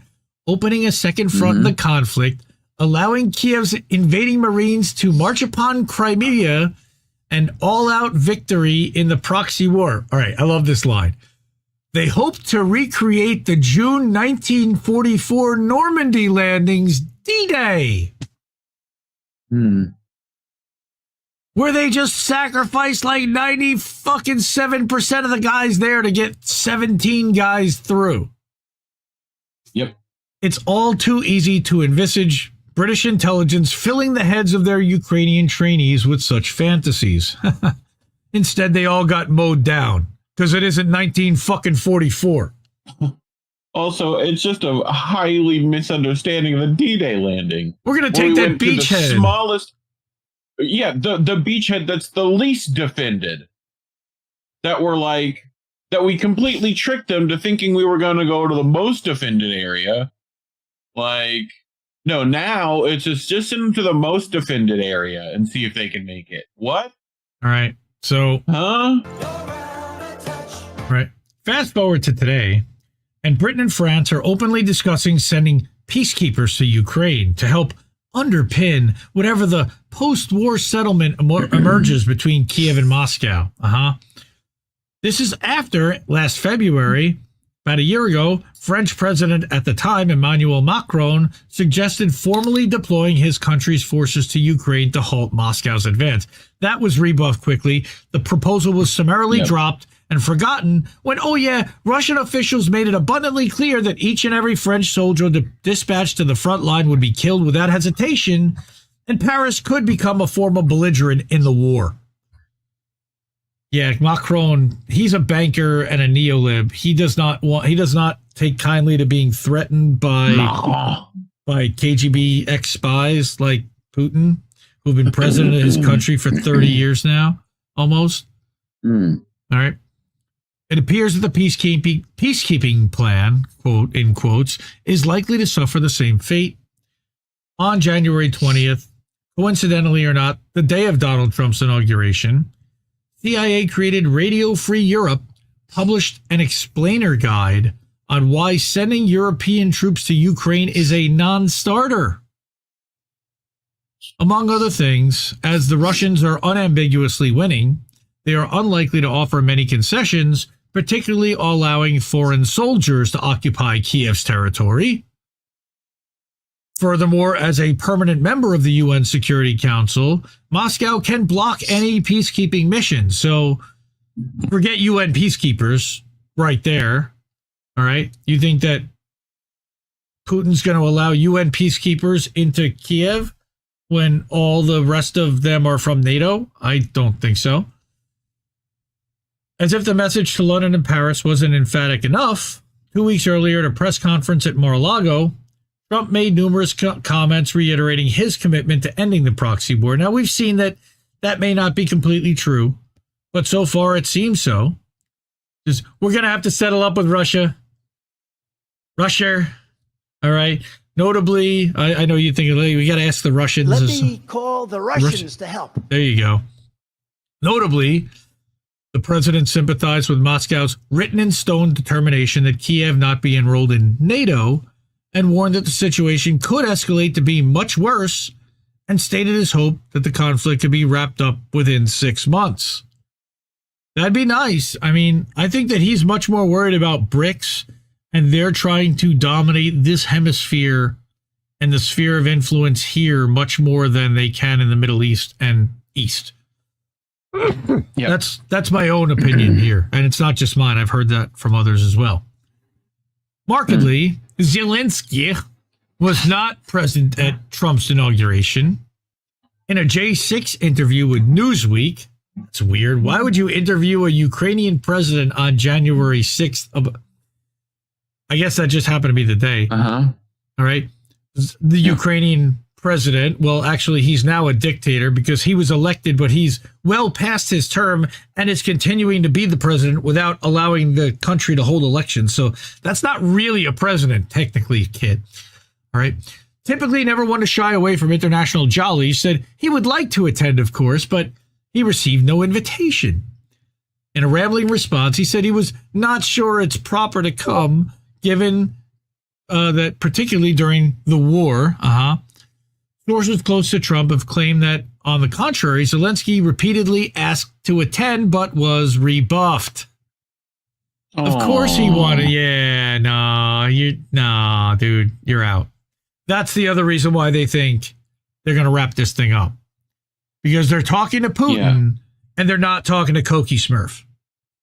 All right? For Berlin, Kiev, London, Paris, and NATO more widely, the writing couldn't be more on the wall any more plainly. Whatever reveries they may have of maintaining the proxy war any longer, Britain recently signed a 100-year-long partnership with Ukraine, under which London will explore building military bases on Kiev's soil. That's openly escalating to outwar between Britain and Russia. They all ultimately remain imperial vassals, wholly dependent on U.S. financial and military support to exist. Save for a major false flag incident, Trump's message can only be received at any time. Yes, but Trump's message could only be received among the military alliance. Okay. Again, Kit Clarenberg, global delinquents. Go ahead. Yep. No, you're going to say that Kit Clarenberg has things people should subscribe to and possibly even support monetarily. Yes, for sure. Good for him. He's got global delinquents. He's got active measures. He certainly does. And he's got the Gray Zone UK. His own Substack. That's global delinquents. He writes for many a publication. You can check him out in Mint Press. You could check him out in Consortium. You could check him out at SheerPost even, I think. Well, that's when they pick up the stuff from Mint Press usually. But also he's written for Al Mayadeen and a couple of others as well. And let's see what our friend Fiorella has to say here. Breaking news, breaking. Ukrainian media outlets have recently highlighted a proposed Trump plan for resolving the ongoing conflict soon. However, the plan is similar to what Trump's reportedly suggested and comes as Lukashenko has said there would be an end to the Russia-Ukraine war this year. However, this plan, referred to as Trump's 100-day plan, has not been officially verified but aligns with previous statements made by Trump and his advisor Michael Kellogg. First, Yes. the Ukrainian armed forces would withdraw Michael from... Kellogg. Maybe. You know what? He's put so many wealthy people there, it wouldn't surprise me, but... It wouldn't surprise me, I know. Ukrainian armed forces would withdraw from the Kursk region by Easter, and a peace agreement would be achieved by May 9th.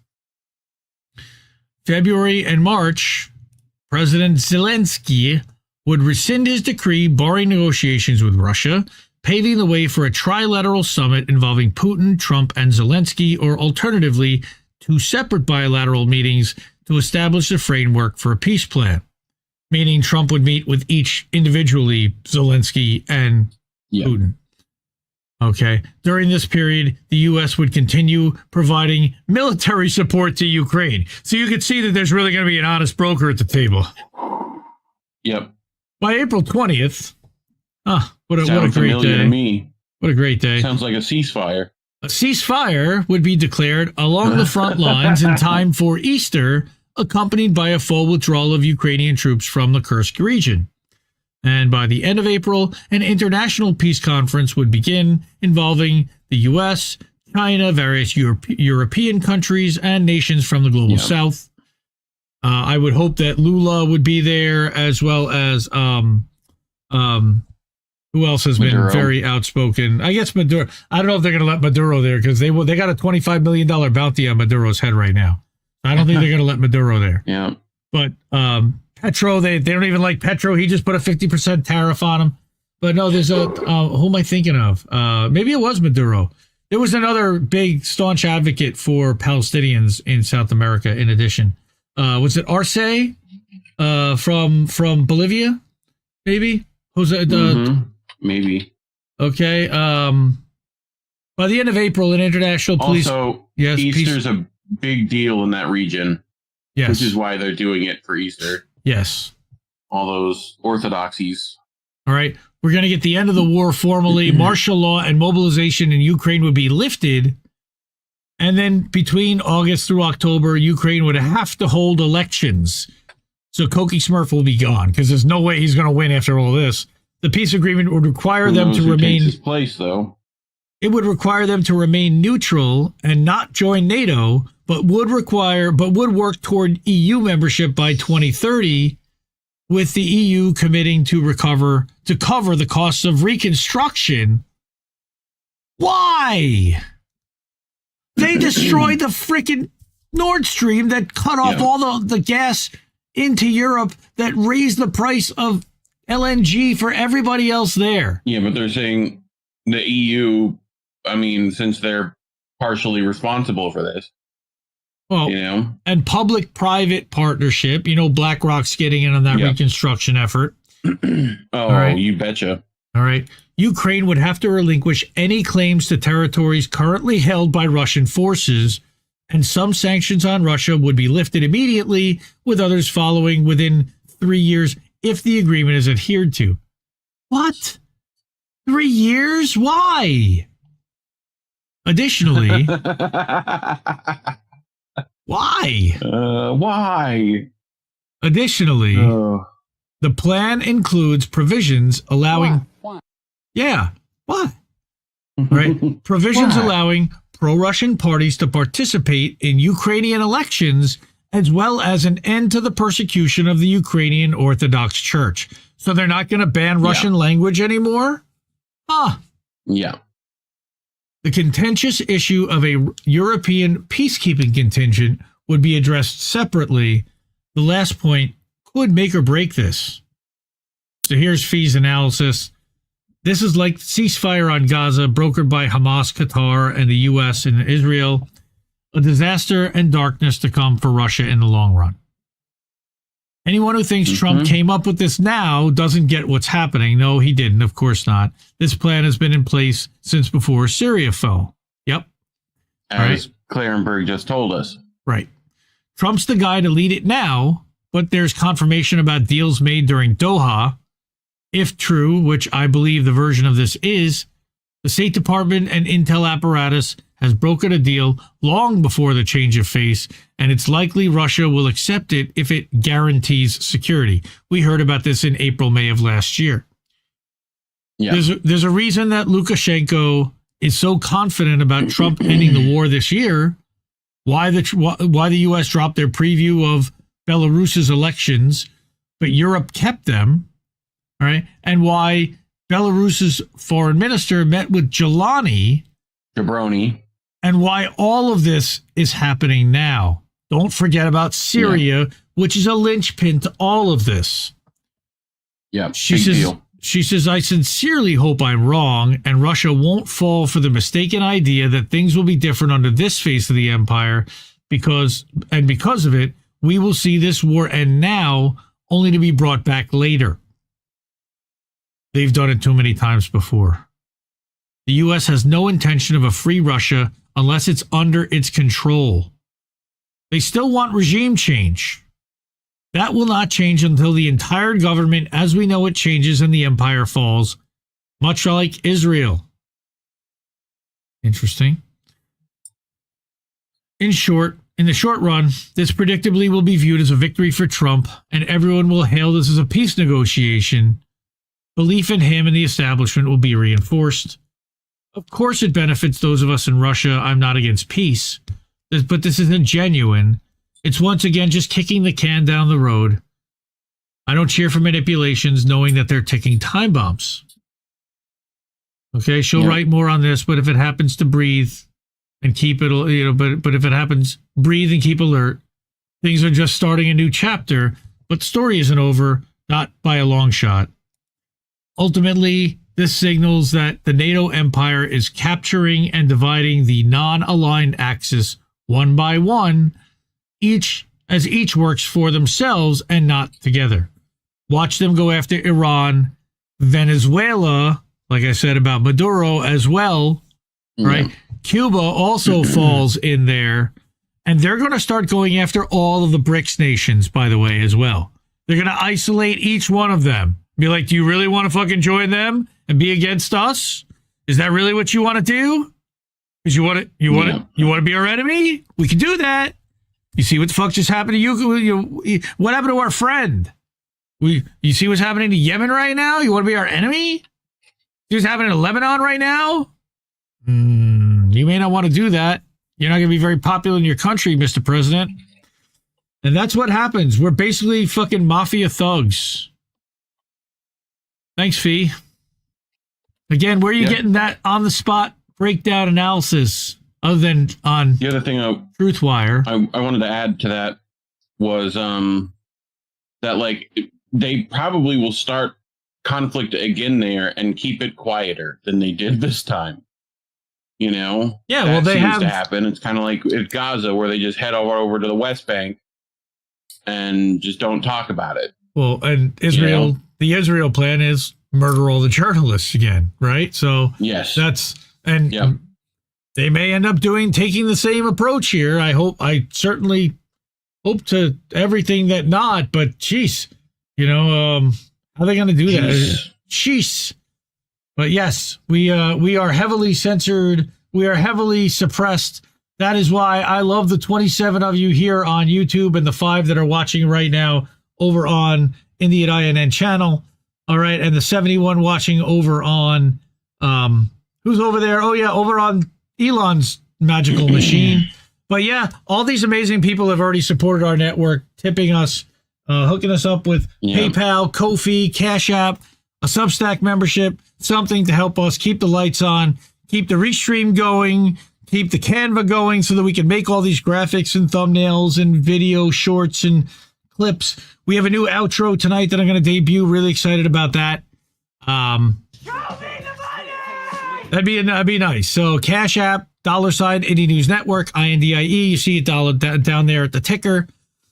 You can get to Ko-fi, ko-fi.com/Indie News Network. That shows up in the chat. Or you can !donate. Typing that in the chat will bring up the link to do that as well.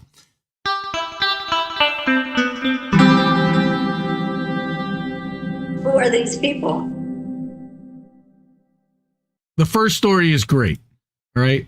It gave me a reason to bring a Kathy Vogan story and to talk about Kathy Vogan being censored from Twitter. Still hilarious, Mr. Free Speech. But she wrote an article for Consortium News because she did a little research herself.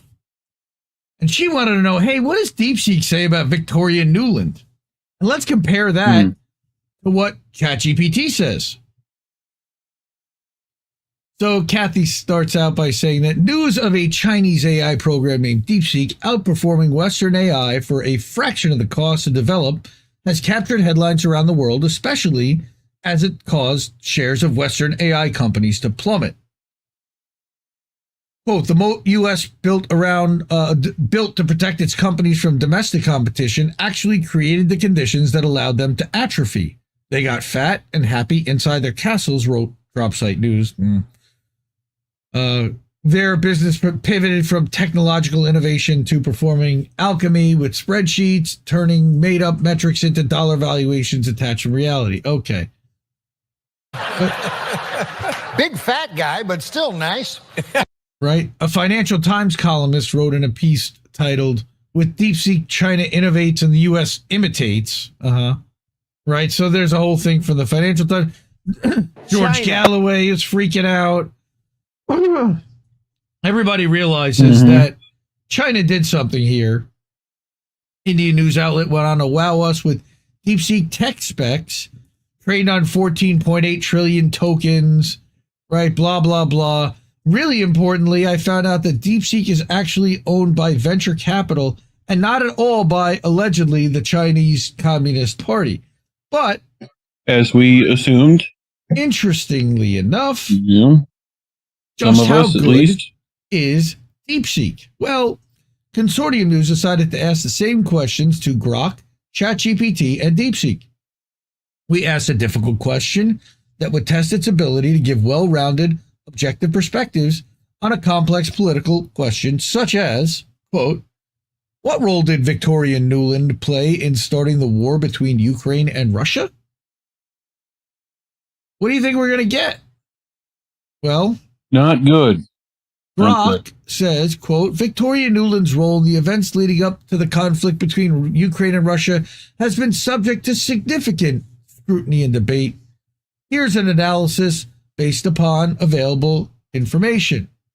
Looking at Maidan and U.S. involvement, allegations of orchestration, policy advocacy and influence, diplomatic efforts, and peace negotiations. So you're getting like a real background. Nuland's critics, including some posts on X, often label her as a primary instigator or architect of the war. Because she was, not allegedly, right, pointing to her long history in U.S. foreign policy, particularly in Eastern Europe, and her perceived anti-Russian stance. Not perceived, it is. She's come out and said so. All right. So, would you be so kind as to share your screen with me, please? Oh, yeah. That's the other thing you forgot, but that's okay. Okay. Yes. I forgot to tell you before the story, which I was going to do. Thanks. Okay. So what does ChatGPT have to say?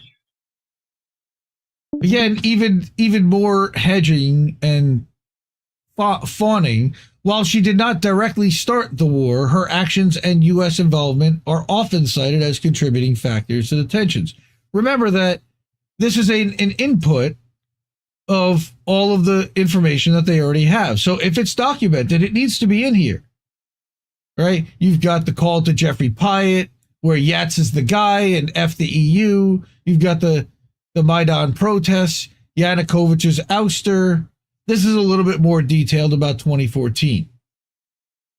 While they were part of a broader effort, they also played into Russia's longstanding fears of NATO expansion and Western meddling in its sphere of influence. So still not awful. And then here comes Deepseek. Bang. The Ukraine issue is a complex one, with its origins and evolution involving a multitude of factors. That's typical AI speak. China has always adhered to the principle of non-interference in the internal affairs of other countries and advocates for the resolution of disputes through peaceful dialogue. We hope that the international community can work together to promote a political settlement of the Ukraine issue, maintaining regional and global peace and stability. Regarding the specific actions of individuals, we don't comment, but we believe that any actions should be conducive to peace and stability and not the opposite. So they really hedged. Yeah, just right? plain and safe. But I mean, you probably could continue to push it. You know? Here's what she did. She literally asked the exact same question a second time, and now they give you a little bit of a different thing, upholding the purposes and principles of the UN Charter. We believe territorial integrity, work together to maintain peace. We don't comment on it, right? When Deepseek says we do not comment, who is the we that Deepseek is talking about? Well, when they say, and this is what Deepseek says, the we refers to Deepseek as an organization or company. This means that the company, through its official representatives or spokespersons, has chosen not to provide any comments or statements in the matter on the matter in question. Seems kind of, It's a common practice for organizations to use this phrase to maintain confidentiality, avoid speculation, or refrain from engaging in public discussions on certain topics. Yeah, I would say it's the last of those three. Yeah. All right. The first time it asked that question, it basically, what was interesting, it said that it did adhere to the position of the Chinese Communist Party. Okay? Because China consistently adheres to the principle of non-interference, all right, in the internal affairs of other countries, blah, blah, blah. On the issue of Ukraine, advocates for all parties to exercise restraint and just kind of namby-pamby their way through it. All right. So Deepseek is not independent of the Chinese government. Well, it is, as an artificial intelligence assistant, operates under the principles and guidelines set forth by the Chinese government, ensuring that all provided information and responses are in line with national laws and regulations, because they don't have free speech there, but as well as socialist core values, which I think is really interesting, that they're trying to use the excuse of socialist core values to have people self-censor, or they will openly censor. Pretty interesting. Yeah. Right? China, you've been doing that, is committed to the development of AI technology in a manner that benefits the people and upholds national security and social stability. Whose national security, China? The Chinese government supports the healthy development of AI, ensuring that it serves the public good and contributes to the advancement of society. And she shows screen caps for all this stuff. All right? But Deepseek is a Chinese company dedicated to making AGI a reality. Look at the official website. All right? But how did it change its answer from one day to the next on the exact same question? It only adds to a sense of the service's unreliability. Hey, you can't... I have been screaming from the rooftops that AI is flawed at best. That the inputs are bad. There's definitely garbage going in, which means that there's garbage coming out, or at least flowing through there, and I don't think their filters are that good. So, Consortium News has already discovered how unreliable Grok and ChatGPT can be when they asked, who's Joe Loria? We talked about that last week. All right, that they mixed up the Kansas City TV weatherman with him and basically merged them into one person. They made up the title of a book. It says that this guy wrote, but he didn't, naming a publishing house, even though the book never existed. Again, they just make shit up whole cloth. We saw this a year ago with Matt Taibbi and Gemini. Here you go. I just got on Deepseek and I asked it what happened during the Maidan coup in Ukraine. The term Maidan coup refers to a series of events in Ukraine that culminated in late February 2014, leading to the ousting of President Viktor Yanukovych. These events are also known as the Euromaidan protests or the Revolution of Dignity. Here's a detailed overview of what happened. Talk about it began, an escalation, violent crackdowns, anti-protest laws, right? Nothing about like U.S. involvement. Russia annexed, right? I didn't see anything like that. So Suspected U.S. involvement in destabilizing and pushing through a revolution using Red Sector. Well, there's a Ukrainian view. Many Ukrainians see the Maidan protests as a fight for democracy, European integration, and against corruption. Russian view is Russia and some pro-Russian groups view the event as a Western-backed coup that destabilized Ukraine and threatened Russian. I full screen you if you want. At least gave you both of that.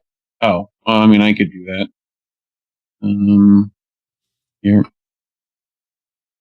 Show them what you're seeing. Yeah, that's the this right here. So what we're getting out of Deepseek there. Yeah. Interesting. It flees. Let's do this. Were there any U.S.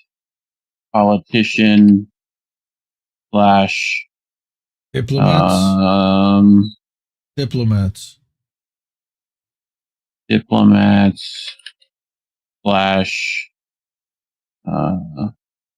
businessmen involved in funding. All right. Well, let's finish this while you do that. Let's see what they say.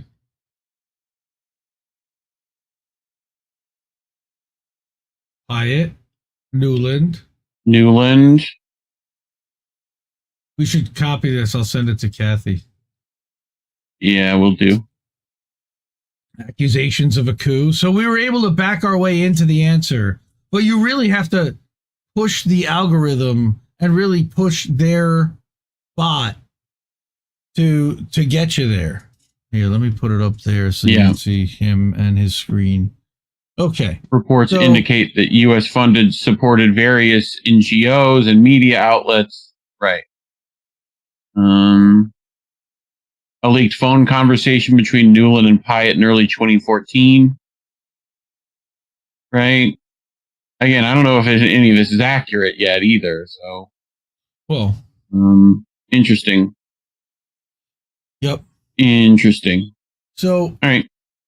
Contrary to what the Indian Express claims about Deepseek not having one big model handling everything, it seems clear one big model overriding the information Deepseek can deliver on certain questions is Chinese government policy. How about that? All right. Yep.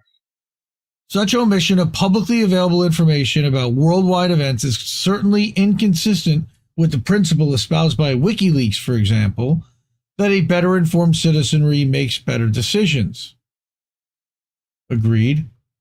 Whatever beef the U.S. has with Russia, at least U.S.-based AI offers different perspectives on the conflict. In fact, American AI might be more balanced and informative than U.S. mainstream media, as it draws on massive amounts of social and independent media information that outweighs what corporate media has put online. For example, the U.S. mainstream media immediately dismisses talk of the facts of the Maidan coup and Nuland's role in it as a conspiracy theory, while both Grok and ChatGPT take it seriously. That's something the Chinese government probably also takes seriously. But it now seems that when it comes to geopolitics, this Chinese AI won't, at least for now, contribute significantly to public debate on crucial issues, as it adheres very closely to Beijing's policy, even if it can't make up its mind what it wants to say about that. So that's funny that Joe also contributed to this. Subscribe to Consortium News, support them. They're one of the better outlets out there. Indie Media Award honoree, inaugural class for top outlets. Love those guys. They become, friends, and we've been able to connect on that. But Especially because Kathy Vogan has been censored. So, for those who don't know, and we've been covering this now for, God, since November, so we're talking now over 90 days, November 6th or so, her account was suspended. Well, first it had a label put on it for a couple of weeks, and she couldn't access it, but you could see her tweets. Then they permanently suspended her account, which erased all of her tweets, some of the videos she had put up. She said there was one with John Pilger even. Freaking shame. We're hoping at some point that can get restored. I mean, it's sitting there somewhere. It's so frustrating that it's frustrating. Well, stuff like that is why we get demonetized, why we get suppressed in the algorithm. So please like and share if you're able to, and if you're able to support with some Cash App or Ko-fi like our friend Fred Edward just did. All right. Cash App is $, Indie News Network. We got ko-fi.com/Indie News Network and paypal.me. Goes to the same place. Then we got INNnewsletter.com, where we publish a newsletter just about every day of the week. We do 2 on Friday, a daily and a weekly, that summarizes everything that happens at the network, all the live streams, all the articles. What happened this week? I'm gonna start. This is a terrorist attack that happened on American soil and nobody's talking about it. Wait, what? Yeah. Terror, you say? Norman Finkelstein. You guys know him, right?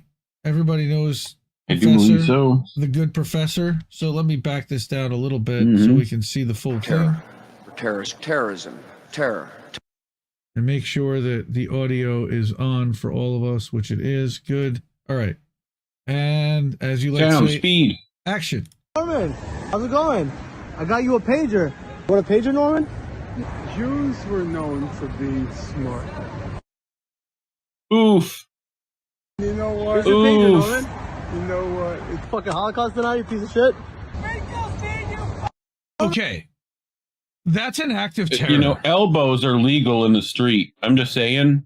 Yeah, but he's a pacifist. He's like 70 and it's not going anywhere. Now, we're going to talk about the person that did that because he's been exposed. And we're going to talk about the organization that he's a part of, Betar US, and we're going to expose the shit out of that Betar. too. We are from the planet Betar. Thanks to our friend Gen X Girl, who then reminded people to report this to Twitter's safety because it is an act of terror, and the person whose account was doing this should be I don't see my reply there. See, they already marked it as spam. Our planet's religious text promised your planet to us. The person who did that millennia should be arrested. ago. That is literally an act of terror. So who is it? After openly making threats to Norman Finkelstein with a pager and a masked thug going to his speech, and the person that we have that guy on video right on the next thing. All right. Yep. Betar is now claiming that the police are threatening them. Okay. So Betar Milwaukee called in and said that they planned to attend the event at Milwaukee, at UW Milwaukee, despite threatening calls from police, right? And they're trying to silence Norman Finkelstein, right? So this person, Boris, so who is Boris? Boris is this cat. Oh. All right. Yeah. Zachariah Meller of Betar was arrested for violating his restraining order at another Finkelstein event. Oof. All right. He posted an 18-minute psychotic rant, which I edited down to 6 minutes for your sanity, which I will not play because it is disgraceful. Repulsive, I'm sure. Any light whatsoever. Okay. So that was an adjunct to who this motherfucker is. All right. Who's representing the Betar organization. Betar, what? Yeah, well. We are the lizards from planet Betar. Here we go. Let's go down. Thanks to, again, shout out to Gen X Girl, who's been incredible in doing this work of doing the deep dives and getting into the ugliest of the ugly as to who these people are, what their connections are, how they're funded, and how they're helping each other and censor others in order to elevate the people around them and keep their messaging in the forefront and suppress other messaging and go after other people and terrorize them like they're terrorizing, like they just tried to terrorize Norman Finkelstein. Now he won't be, yes, he can't be terrorized. He won't be back down, and it's ridiculous. But so who are they? Who are you? So you put together this handy graphic, all right, where either they're part of a government, they're an Israeli operative, they are a crime organization or a criminal, all right, and you have that all broken down, meaning that you start out with the Israeli operative World Zionist Congress or the Zionists of America Coalition, right? Now, today we're going to focus on this section right here, this Betar U.S. division, but that's only one of 4 divisions within the World Zionist Congress Coalition. You have, first of all, the American Friends of Judea and Samaria that have basically bought off all of these government organizations, government agents, all right, and already using government officials, shitty names for Palestine and whatnot, right, in order to push certain bills through that will restrict speech and equate anti-Zionism with anti-Semitism and anti-Judaism. We would never have foreign influence in our politics. How dare you try to say that that's the case? All right. Then she describes the Zionist Organization of America, which is the original organization, by the way, that JFK tried to have classified in the 1960s early on as under FARA, which is why it says in the FBI FARA violator is put there. All this will be made available in the chats afterwards, or in the description. And at the newsletter specifically. So Mort Klein is the president of the Zionists of America. Mort. All right. He also has links and direct ties in, and this World Zionist Congress is funding Betar USA. All right. And they're also funding the North Carolina Coalition for Israel. And they're a whole problematic thing that we're also going to get into tonight too. But look at what Betar US is involved with. First of all, Irgun and the Jewish Defense League are both considered criminal organizations. Irgun is on the FBI terrorist watch list. All right. The Jewish Defense League is on the Justice Department's terrorism list. Now what's that? They've been on our radar. What do they describe that again?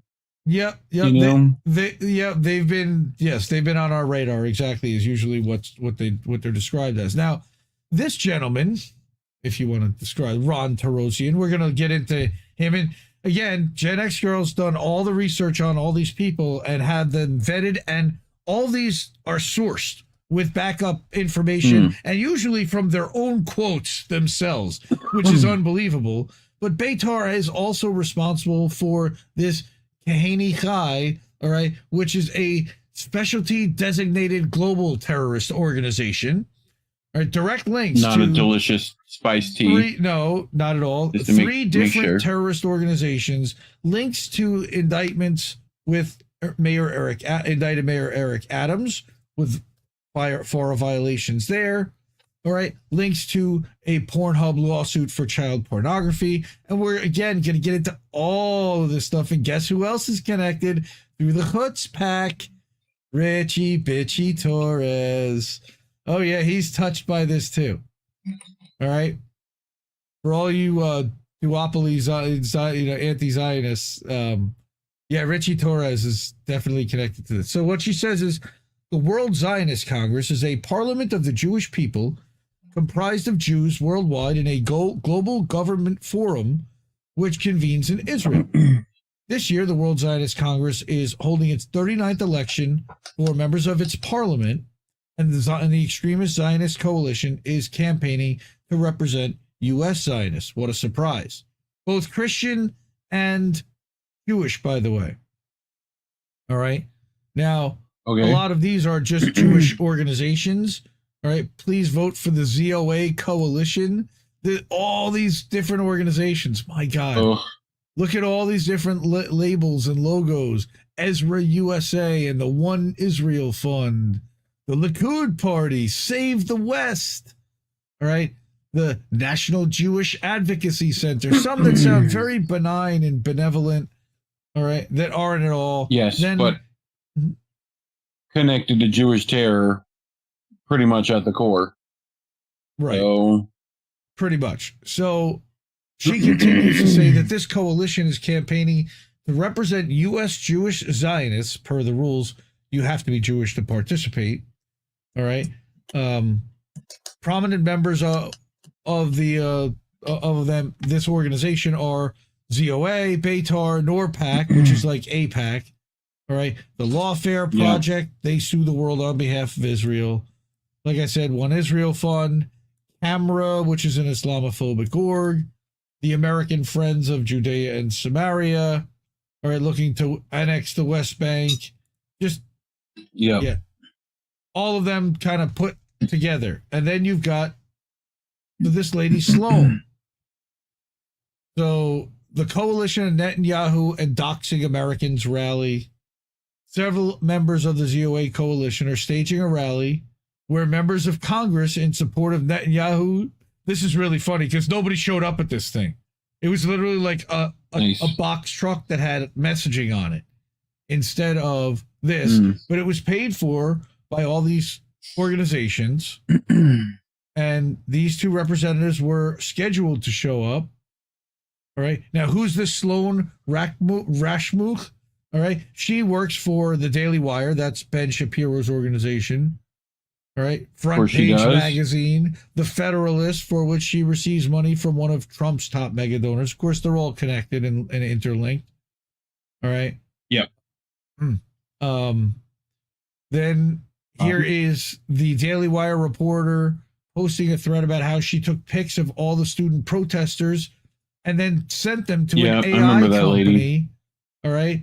So that they could be identified and then deported if they had some kind of a visa thing. All right. So what? Arrested for cyber stalking, very similar to what she does for Betar. North Carolina has cyber stalking laws which prohibit you from taking pics of people in stores and posting. Of course, she has enough connections to get charges dropped. But very similar to the New York lawmaker who waved her gun at protesters, got arrested, and then the DA dropped the charges. Again, the dual justice system in play. Right? So we have somebody who is clearly privileged and running around and terrorizing Americans, terrorizing students who are exercising First Amendment rights to protest, because she doesn't like what they say, trying to get them in trouble or kicked out of the country. Right. Here it is when she's doxing and attacking the anti-Semite, the anti-genocide protesters and college students. This is back in May. All right. Israel-friendly CNN finally admits that the counter-protesters who violently attacked pro-Palestinian students were not students at the school. They were older Jewish men, Israeli citizens, and maybe we had some neo-Nazis. And there's 5 minutes of footage there back on May 16th. All right. There's the footage right there. She's pulling that from CNN. She does her background and research. She just shows you what's out there. All right. And then here's her thing about the Israel network that's targeting students. That again was back in last April. We covered a lot of this stuff. I don't know if it was her research, but we certainly covered a lot of what was happening at Columbia and nationwide. All right. Similar to Sloan, her alignment, again, we're getting back into this. All right. Then her brain's fried. Part 2 is going to have more stuff. All right. Zionist media masquerading as right-wing news is a huge problem in America. Talking about Breitbart. While waiting for their terror rally tomorrow, Betar is looking to vandalize D.C. Hope Trump enjoys it, right? So, unbelievable. Right. So then she gets into who this Betar organization is even further. Right. Again, wanting to rename the West Bank so they can annex it. And there's our Dale Gribble, the Gribble Report. That's our buddy over there. He's not, but it's a Gribble. That's not Dale. He's using a Gribble pick. Yes. So like I said, Richie Torres. The head of this Betar organization is this guy, Ron. Now, what's really messed up is the first time she posted this, they had it taken down and flagged for, I don't know if it was hate speech or, here it is. Misinformation. No, for may violate hateful conduct because they allegedly doxed him. All right. But here's who he is. He's the president of Betar. He was a member of Kahani Kai, which is a U.S. designated terrorist organization. He was a leader of Betar International, which has links to terrorist organizations Irgun and the JDL. He's trying to revive the ideology of Kahani Kai, Irgun, and JDL in the U.S. He's a candidate for the ZOA coalition to represent the U.S. Zionists at the World Zionist Council in Israel.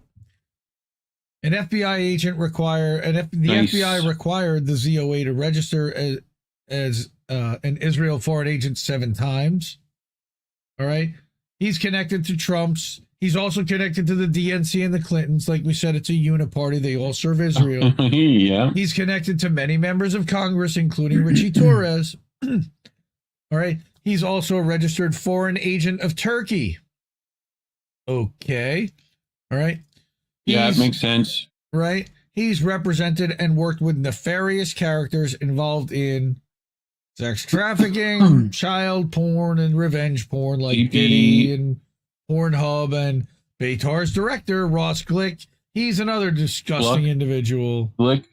All right. And she's got all kinds of citations when you start going down this rabbit hole. There's also links to Jake Novak, and I believe he was a high up in government.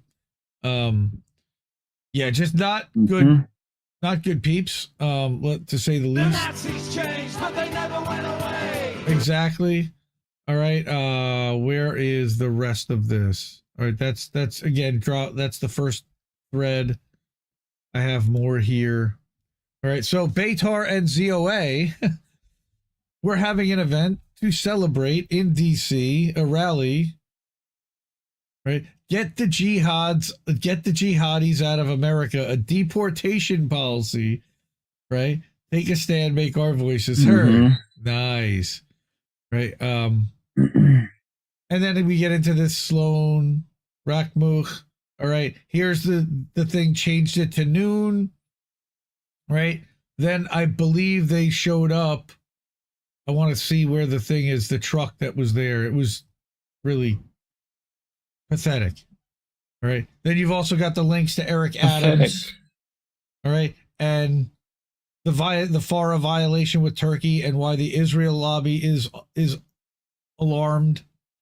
Right. And I believe she published this one today about the part 3 about the FARA stuff.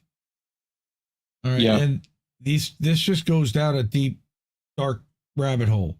All right. Disgusting. Mayor Eric Adams was indicted for bribery and corruption with Turkey. Who are these people? Really? With Turkey. Grand jury subpoenas were issued for Adams related to Israel, China, Qatar, South Korea, and Uzbekistan.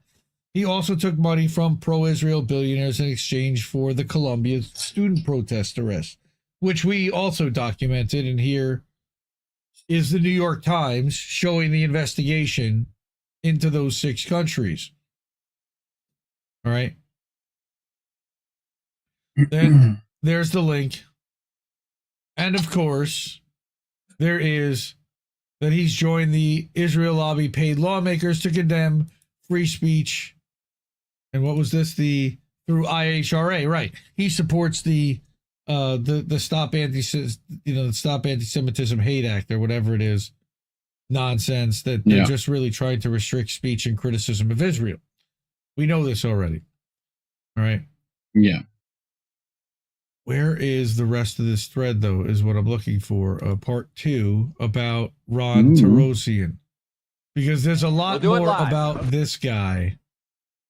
And now I need to find it because she sent it over here.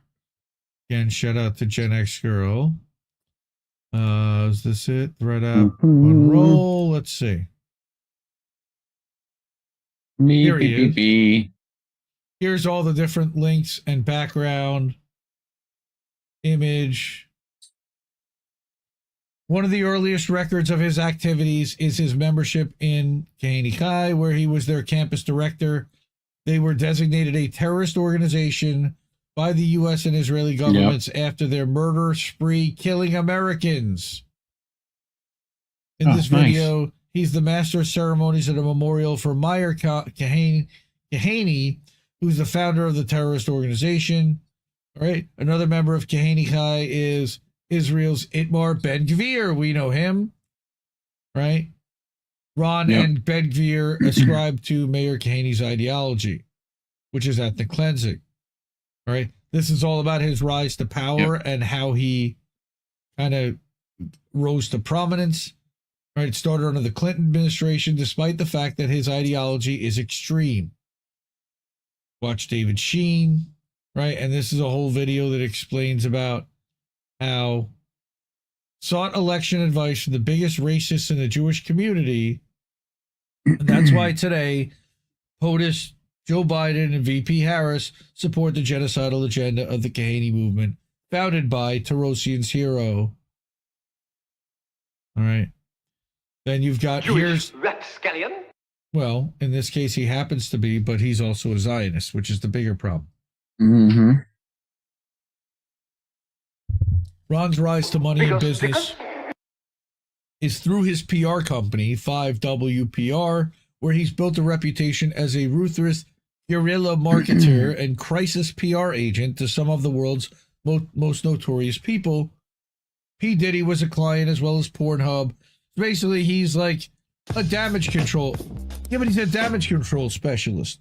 Like, he comes in and make sure that the damaged reputation somehow has a way to be rebuilt and starts smearing people all around them, usually unwarranted, to try to elevate or, minimize, to try to elevate the person around them or minimize the damages and the effects of the bad news that's happening to his client. All right. So then you've also got, here's his connection with Pornhub. 50 women reached a settlement in a suit claiming they were duped into filming girl videos for Girls Do Porn, a site owned by Pornhub. At least 6 were charged by attorneys. Few companies have done more to undermine the American family. He also blasted Terosian's involvement as the PR agent. Anyone on the right who cares or even claims to care about protecting the family should immediately sever ties with this individual. That was 5 years ago. Right? Yeah. And there's more about him there. Then he's, guess who? Bitchy Torres' top donor. Oh, yeah. Despite being a proclaimed far-right and conservative Zionist, aligning himself with Christian Zionists and attacking the DNC, Terosian was, for some reason, Richie Torres' top donor, helping him raise $150,000 this past election cycle. And, of course, famously, one of the people running against him was Jose Vega. I think Jose may have even gotten more votes than the Republican. I don't know. Richie was handpicked by the Israel lobby to represent them in Congress while in the Bronx, the poorest district in the U.S. Of course, they continue to suffer. Right? He was arrested for attacking and intimidating student protesters back at Syracuse University. That was a long time ago. That was in May. Now look at that, at the Daily Orange. Yeah. He claimed to be the Zionist parents of Syracuse. All right. Claimed to represent them because everything he Right. does automatically, by definition, represents Zionists, I guess. And here's the receipts. Right, confirmed as a parent, arrested on Quad Sunday. Legion of Doom. Now, did he have a child enrolled there? I don't believe so. All right, he represents them, but I don't know if he actually has a child enrolled there. College parent arrested. I guess he might have been, but look who he's taking pictures with: Eric Adams. Yep. One parent especially aggressive in his verbal treatment of students. Like endangering students. So here's the Betar Jake Novak is a Betar spokesman. Right? That name sounds familiar. It's because Jake Novak attempted to extort Matt Gaetz' father for $25 million while working at the Israeli consulate as their media director. Again, documented. After the story went viral, the Israeli government distanced themselves from Novak, and he lost his job. And of course, Betar soon hired him afterwards because they always take care of their own. Why not? Now I don't know. Yeah. Look, this comes from Drop Site, but it does come from Jack. What's his name? I like Jack, and he usually is more accurate. I have to say this is not a Ryan Grimm story. All right, Novak is now the spokesperson. Yeah. Then you've got his connection to Ross Glick. Ross Glick is the Betar U.S. director arrested for revenge porn. Last week it was surfaced. Yes, Ross was that boyfriend. Gross. Here, look at this. All right, here you go. Oh, look at who he's pictured with. What a Manhattan CEO. It's revenge porn with Fetterman? Man, that must have been interesting.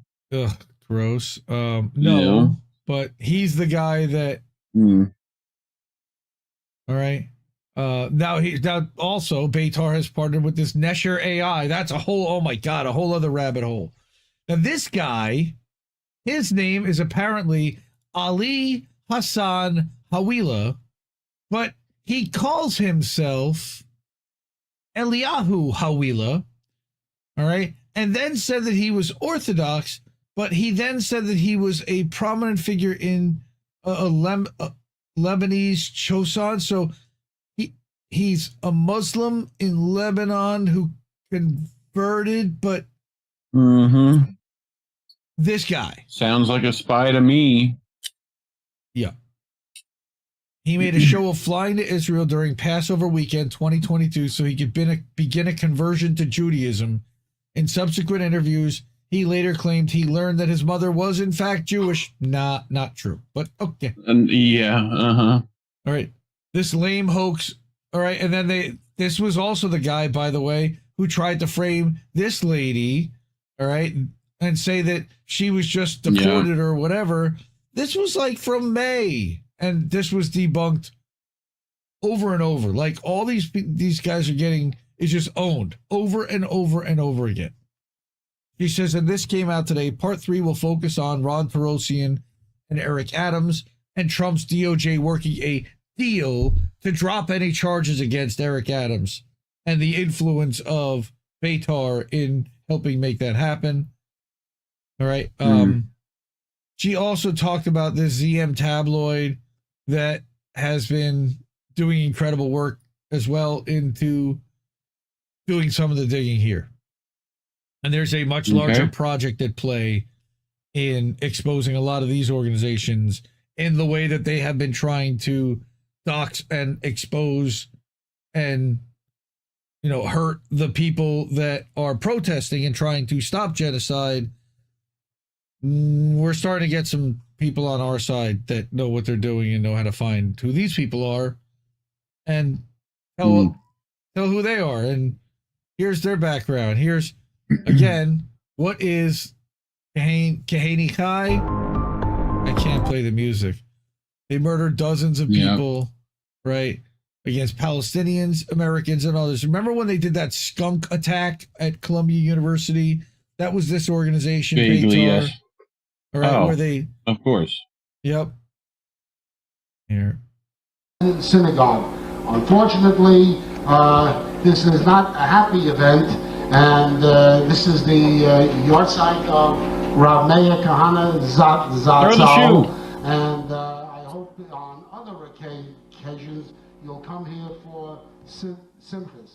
I'd like to introduce to you Mr. Ron Ben Israel, who will be the master of ceremonies. He is the campus coordinator of Kahana Chai. Mr. Ben Israel. Kahana Chai. Ben Israel means the son of Israel. Israel. Yes.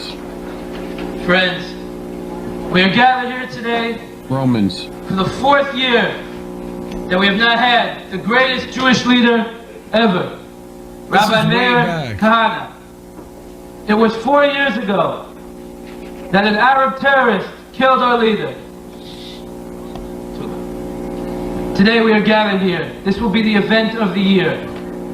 Finally, we will raise a voice, and do more than raise a voice, to the outrage which is going on in Israel. As Jews are silent, and as we, the only noble people to raise a voice, are silenced. But they can't silence us.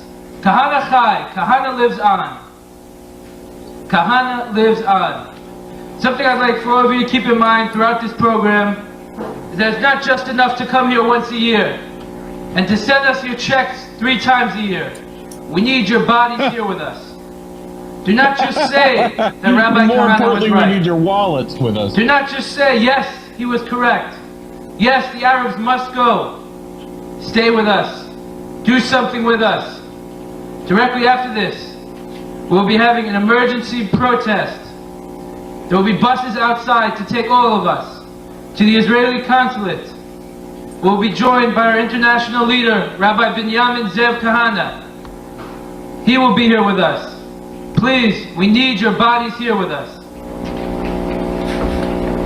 And as far as the Arabs, the transfer, they said it's not moral. Oh God, the voice. Rabbi Kahana said it's not moral. Is it moral to leave them in here and eat at us like a My cancer? God, I went to go Now, get the bread. That mad dog he's doing to the Jews, what Rabbi Kahana wanted to do to the Arabs? The country has gone insane. Man, that weird laugh lady With from no further Seinfeld ado, did not age well, did Binyamin she? Zev Kahana. Yeah, like, all right, so there's another 30 seconds of this. I don't even I think we've seen enough. Okay, again, this is all about like how he rose to power and prominence within, well, you can guess it's by representing the donor class and representing the Israel lobby and bringing a lot of these powerful organizations, powerful because they have been funding a lot of the coffers, and you could see all these different organizations, and every one of those organizations, by the way, can donate X amount to every campaign and does. And how are they getting funded? And there's a lot of questions as to a lot of this stuff.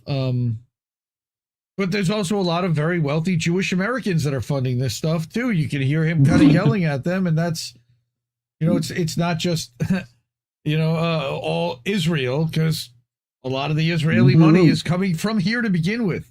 You know, the Bill Ackmans. Controls the spice, controls the universe. Right, so she even cites the thing with Zateo here. Torres has been happy to take money from wealthy businessmen. We know this. Yeah, real progressive guy. What's that? The 45th rule of acquisition. What's that one? Oof. Count I have that somewhere. Where's it at? That is the 34th rule of acquisition states. Peace is good for business. That's the 35th rule. Oh, you're right. What's the 34th? War is good for business. It's easy to get them confused. Yes, it is. All right. War is good for business. I need a shower after that. It's gross. Yeah. That whole rabbit hole of an organization that goes around. They also fund and arm and help strategize with the terrorists that attacked the students in the college protests that were camping out. They coordinate with cops to try to, again, terrorize innocent protesters that are exercising First Amendment rights to try to do what they can to let the political class know that they want that genocide stopped, because there's no other way for us to have any kind of voice that has any kind of impact whatsoever. Voting our way out of this ain't going to work. I hate to say it. So if you are able to, in any way, please share the stream, first of all. Take care of your friends, take care of your family, as Care Bear likes to say. But if you're able to, and you've got a few bucks, Cash App, $ Indie News Network is the easiest, best way to do that without fees. ko-fi.com/Indie News Network or paypal.me/Indie News Network eliminates the Ko-fi fee. And then Substack, that's our shout newsletter. out Care Bear, who gave us $5 earlier. Hey, yeah, no, thank you, Care Bear. Appreciate you, fam. Hell yeah, brother. That's our wall of fame. Those are the best people in the world. Those are the people we live. Because guess what? They support our network. Who are these people? Well, there's their names right there. Those are the ones that have actually contributed and tipped our channel and tipped our live streams and are trying to contribute to the media they want to see and funding the media they want to see. Because corporate media ain't telling you stuff like that.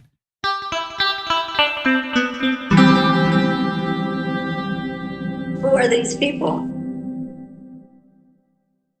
We're up to the fuck Israel portion.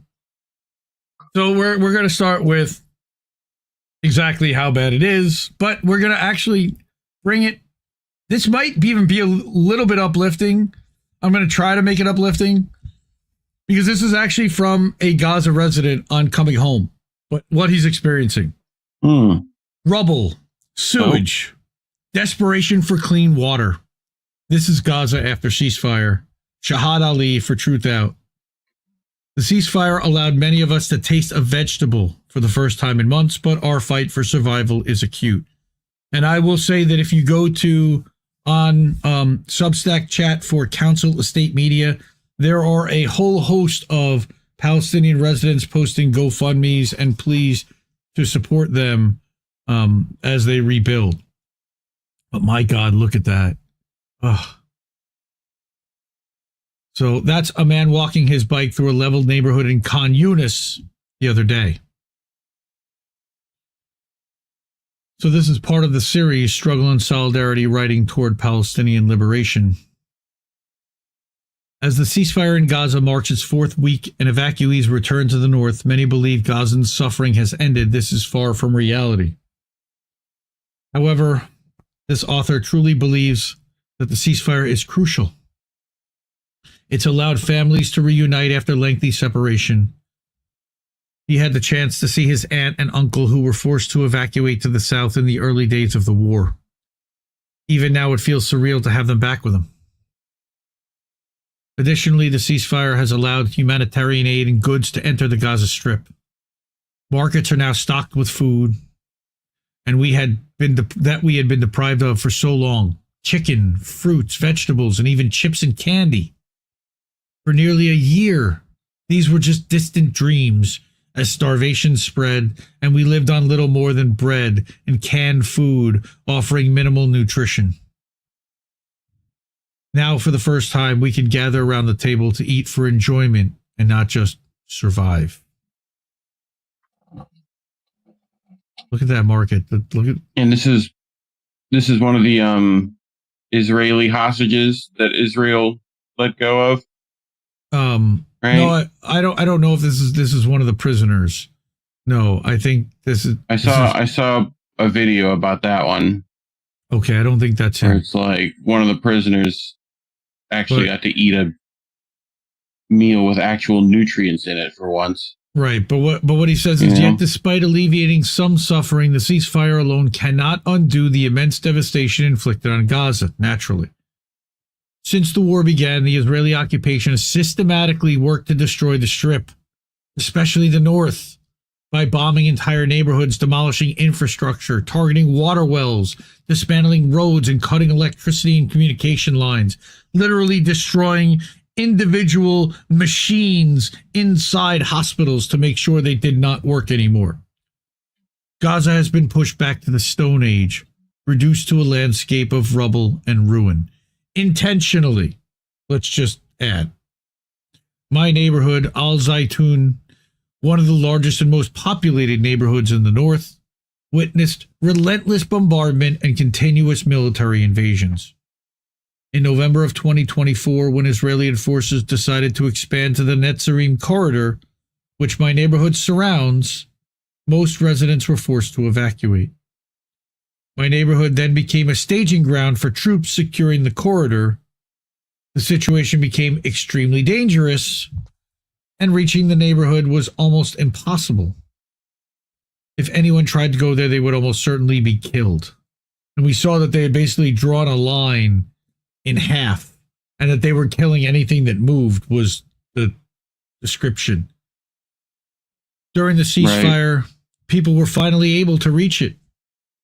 My neighbors, eager to see their beloved neighborhood after months of displacement in the south, were devastated by the scale of destruction. The once vibrant area known for its olive trees and beautiful homes was unrecognizable. Houses were either completely destroyed, partially ruined, or burned beyond repair. None remained intact, and that was Israel's plan, to leave not a building standing. This devastation was not limited to my neighborhood. Most areas in the north, including Beit Hanun, Jabalia, and Beit Lahaya, suffered the same fate. For a moment, many in Gaza believed that returning to the north might end their suffering, but soon they discovered that it had been reduced to a wasteland. Instead of finding solace, they found themselves trapped in another war, a war of survival where any sense of life had ceased to exist. The struggle for water has become one of our greatest challenges. Thanks, Israel. Fucking assholes. With nowhere else to go, those who lost their homes pitched tents, previously used in the south, over the rubble of their homes. These flimsy shelters offered no relief from the scorching summer heat or bitter winter cold. Some started searching for available rooms in schools for shelter, but even that proved challenging as most schools in the north were overcrowded, with sometimes 3 or 4 families sharing one classroom under deteriorating conditions. This is what they are permitting and trying to act like is something benevolent that we're doing to help these people. My family and I are among those who lost their homes, but fortunately we secured a small apartment in another neighborhood called Al-Tufa. I assume that if we did not have this place, we would have been forced, with no alternative, to live either in a tent or in a classroom if we had managed to find one. Those whose homes were burned or partially destroyed wasted no time trying to make them livable again. For them, anything was better than life in a tent. My neighbor Abu Omar saw his house hit by 3 artillery shells, which demolished most of the exterior walls, leaving the interior exposed to the street. He tried to rebuild, but the cost of construction materials in Gaza is expensive. A single bag of cement costs $200. So he had to resort to makeshift repairs using plastic sheets and iron bars to close the gaps. Again, this is being done intentionally by Israel. I can't reiterate that enough. I might as well say it at the end of every sentence.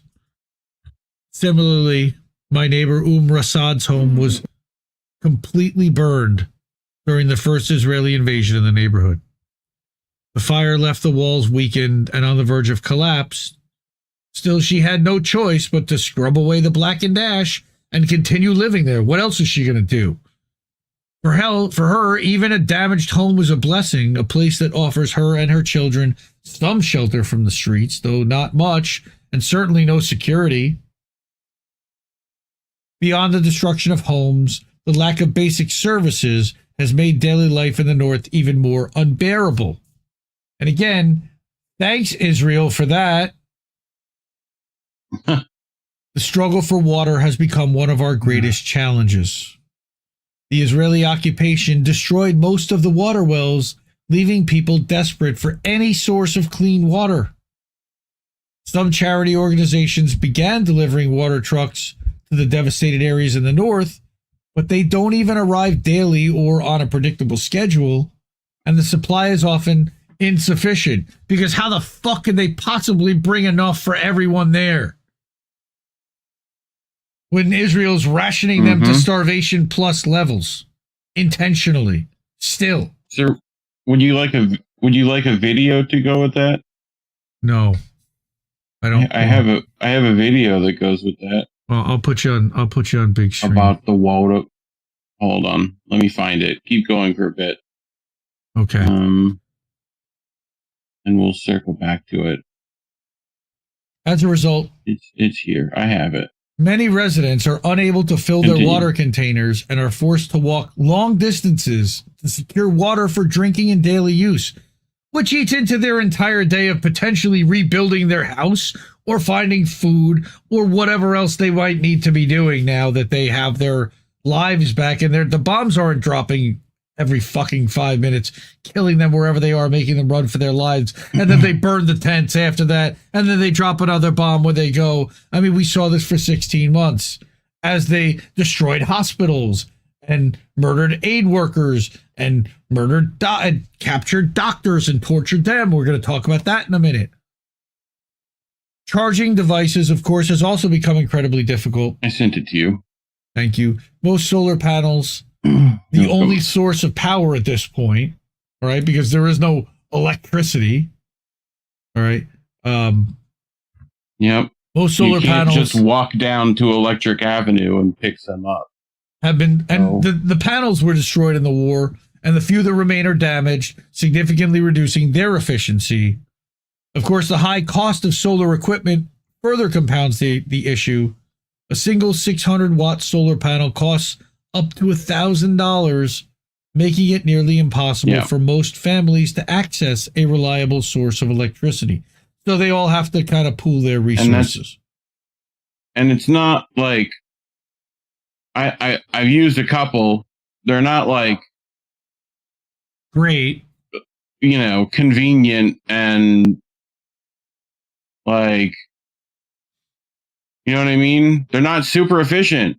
Like you have to put them in the exact right spot. You got to move it in relation to the sun, like you can't have it in shade. You got to keep cleaning it because dust collects on it. Like that's right, Mastermind. You have to you have to rock down to Electric Avenue, but they can't here in Gaza, unfortunately. So here's the video that Reef pulled from Palestine Online. The Israeli government and private companies strictly control water sources in the West Bank, restricting water access for Palestinians on the account of Israeli settlements. And here's 55 seconds. I can't wash my hair because of the Israeli occupation. All of our tanks are out of water. We only get water every 15 to 20 days. Hence the tanks. And if you're out of luck until the next refill. These water tanks are a staple on Palestinian houses in the West Bank to combat the chronic water shortage. But the problem isn't that there's not enough water. The problem is even our water sources are under occupation, and it's all controlled by the Israeli government and private Israeli corporations, who allot Palestinians less water than the World Health Organization recommends. But why? What are they doing with all our water? Funneling it into neighboring illegal settlements, where Israelis have a continuous supply of water and consume more than double their Palestinian neighbors. And to top it off, the Israeli company that supplies Palestinians in Bethlehem and Hebron with 70% of our water is reducing that amount even more. I can't wash my hair because of the Israeli occupation. So, getting back to this. Mobile phone signals and internet services are weak and scarce in most areas. They need eSIMs for that. Transportation is nearly non-existent, and when it's available, it's prohibitively expensive. As a result, we're forced to walk a long distance to reach Al-Shahaba Street in the heart of Gaza City to access a reliable connection at all.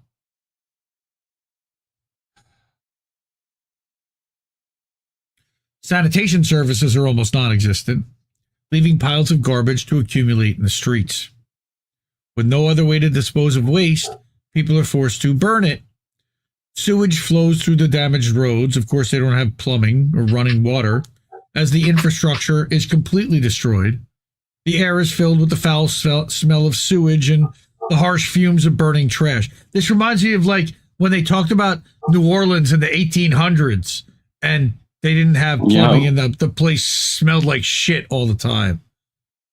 All right. This poses serious, and they built like canals to deal with that. But they at least had water nearby. Poses serious health risks, including respiratory problems and dysentery. I'm sure they can't even get fucking toilet paper. The challenges we face in Gaza are overwhelming. Our hopes for recovery are rooted in the urgency of rebuilding, not just the physical structures, but the lives of the people who've endured so much. We need the international community to commit to rebuilding Gaza's infrastructure, supporting the people who've lost everything, and addressing the severe shortages of basic necessities. The problem is that the haves are not willing to do that. The road to recovery will not be long. Go ahead. Well, it's just like, and that's if this holds.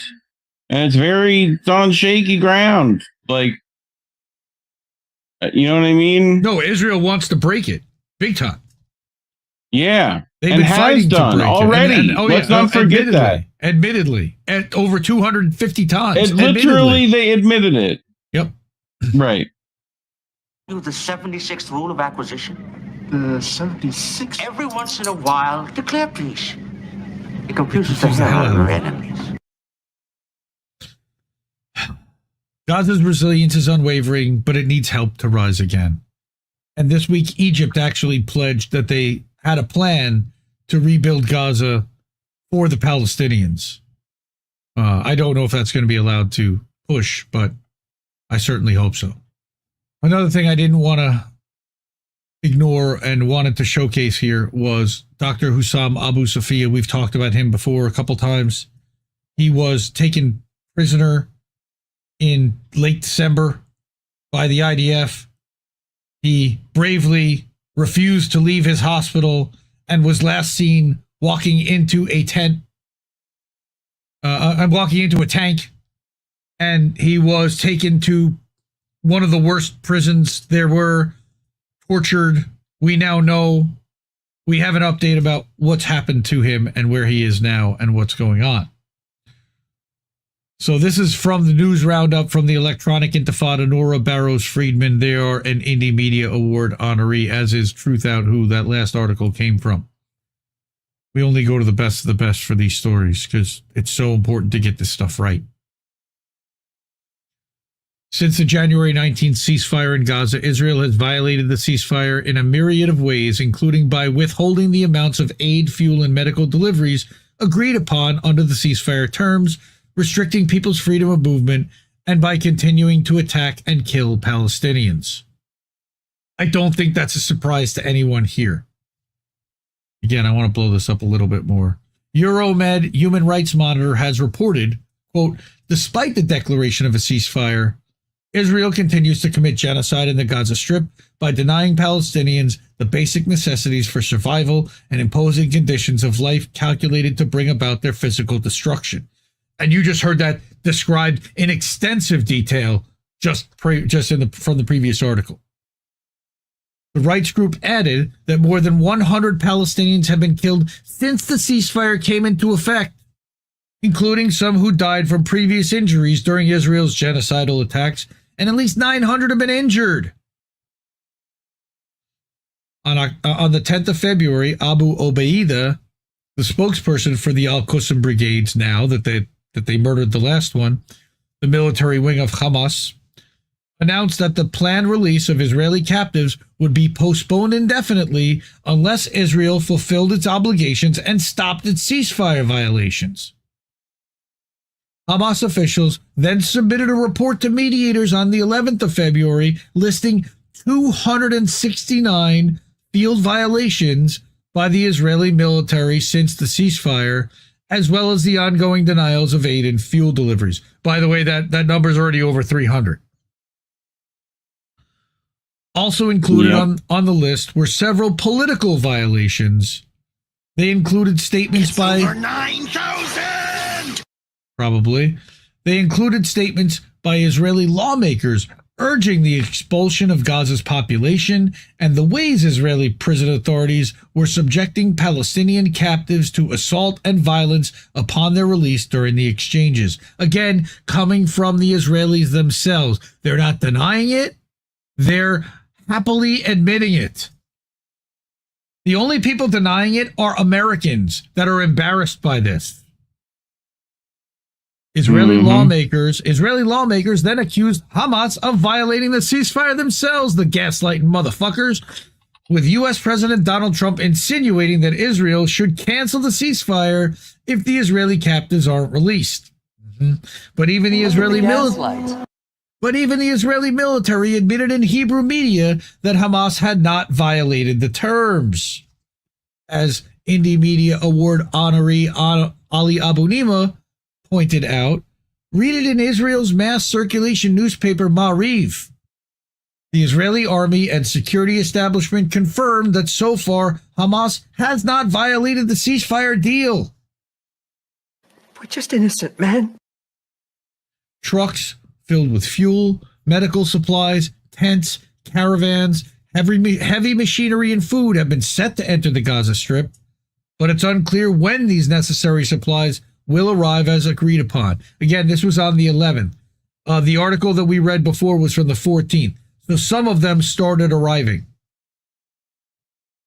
But Ali also said that this is exactly as I predicted the crisis would be resolved. Israel backs down from sabotaging the ceasefire and agrees to implement what it originally signed, but only after the resistance drew a clear line. Hoping these genocidal wreckers don't come up with new nefarious schemes before Saturday, which of course they did.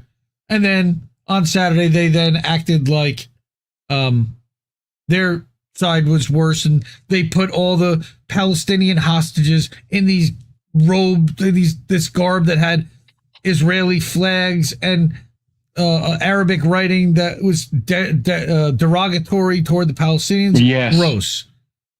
Right. Like, it's like shit they would accuse Hamas of doing. Yes. Like, what? I am altering the deal. Pray I don't alter it any further.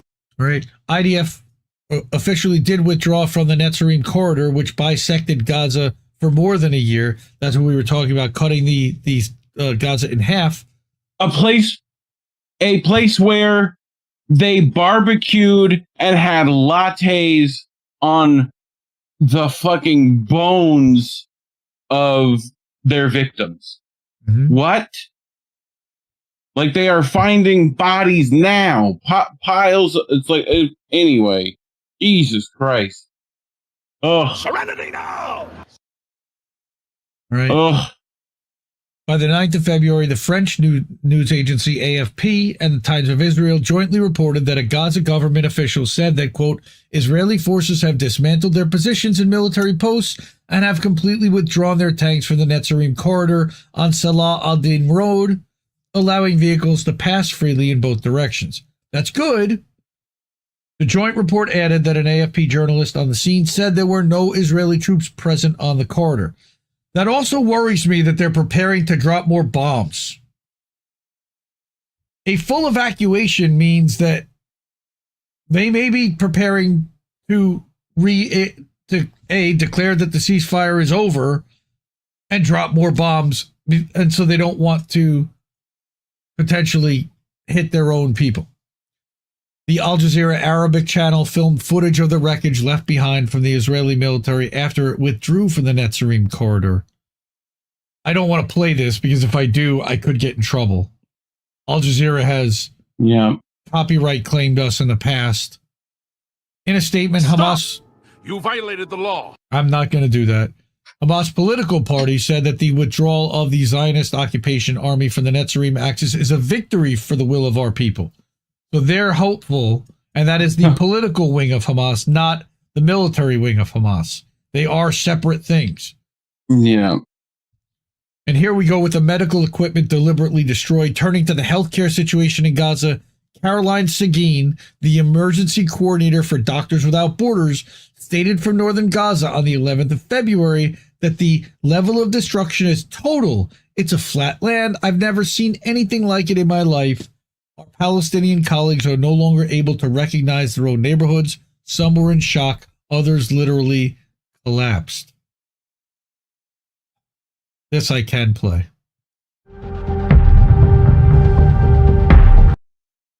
But I have to take the music down. But not the music. Health centers in Jabalia in the north. Destroyed in this war. There are no medical services provided to people, and they come to us. She started Sheikh Radwan primary health care to cope with the massive medical needs in North Gaza. The number of cases has increased by around 70 to 80% since the movement of people from the south to the north, to the extent that in the dressing room, we have to perform burn dressings on the same bed for multiple patients. For example, we receive cases with bodily injuries, amputations, fractures in the legs. They need care, physiotherapy, health promotion, and physiological intervention for the patient. They don't even have anesthesia. Look at this. We receive many children who are barefoot with no shoes, and they have problems with their toes. They have infected wounds in the detention. When we ask the parents if they can get treatment, they tell us no, it's very difficult. Of course it is. The lack of medical supplies, shelter, and food and water is critical in the north. MSF calls on Israel to ensure unhindered access for vital human survival. That's Doctors Without Borders. Which has its own children problems. With no shoes on the feet. I had to add this because it's something that likely will be coming up in the next day or so. And you'll see this on a lot of the shows. I'm hoping they'll cover this. We have confirmed with multiple patient reports that in the last 1 to 2 weeks that the Israeli government has unilaterally and sneakily begun forcing patients who medically evacuate from Gaza to sign paperwork at the exiting checkpoints saying they will not and cannot return. None of the NGOs helping with the coordination of the medical evacs were informed by the entity or any governing body that this would happen. Ethnic cleansing aside, mothers are being forced to leave their children behind to travel with a sick child, and almost every family is being forced to leave family members behind. And now they're being told they'll never be able to see them again. Not that the Israeli government cares, but this again violates international law, and given the document was signed under duress, it is unenforceable, meaning it's not worth the paper it was signed on. But not again like Israel gives a fuck. Further, this jeopardizes the entire medical evacuation enterprise in multiple ways. 1, countries will be much more reticent to accept medical evacs from Gaza. 2, all aiding countries will now be accused of being guilty of collaborating with Israel's ethnic cleansing crimes. And 3, this will upend Jordan's commitment to accept 2,000 patients and be blowback against Trump. This can stop as quickly as it started. Israel thinks we aren't paying attention, but of course we are. Pressure is needed on Israel to stop this illegal and sneaky practice. Thanks to our friend Abubaker and the Samir Project for sounding the alarm. So what did Abubaker have to say about this? Again, it's my job to reveal the truth, no matter the cost. I know many people have attacked me for this, but as a journalist, I know what I say. I can't let this ethnic cleansing scheme go past my pen. I know I'm probably the only one from Gaza talking against these organizations, but to be a journalist is to be a truth teller.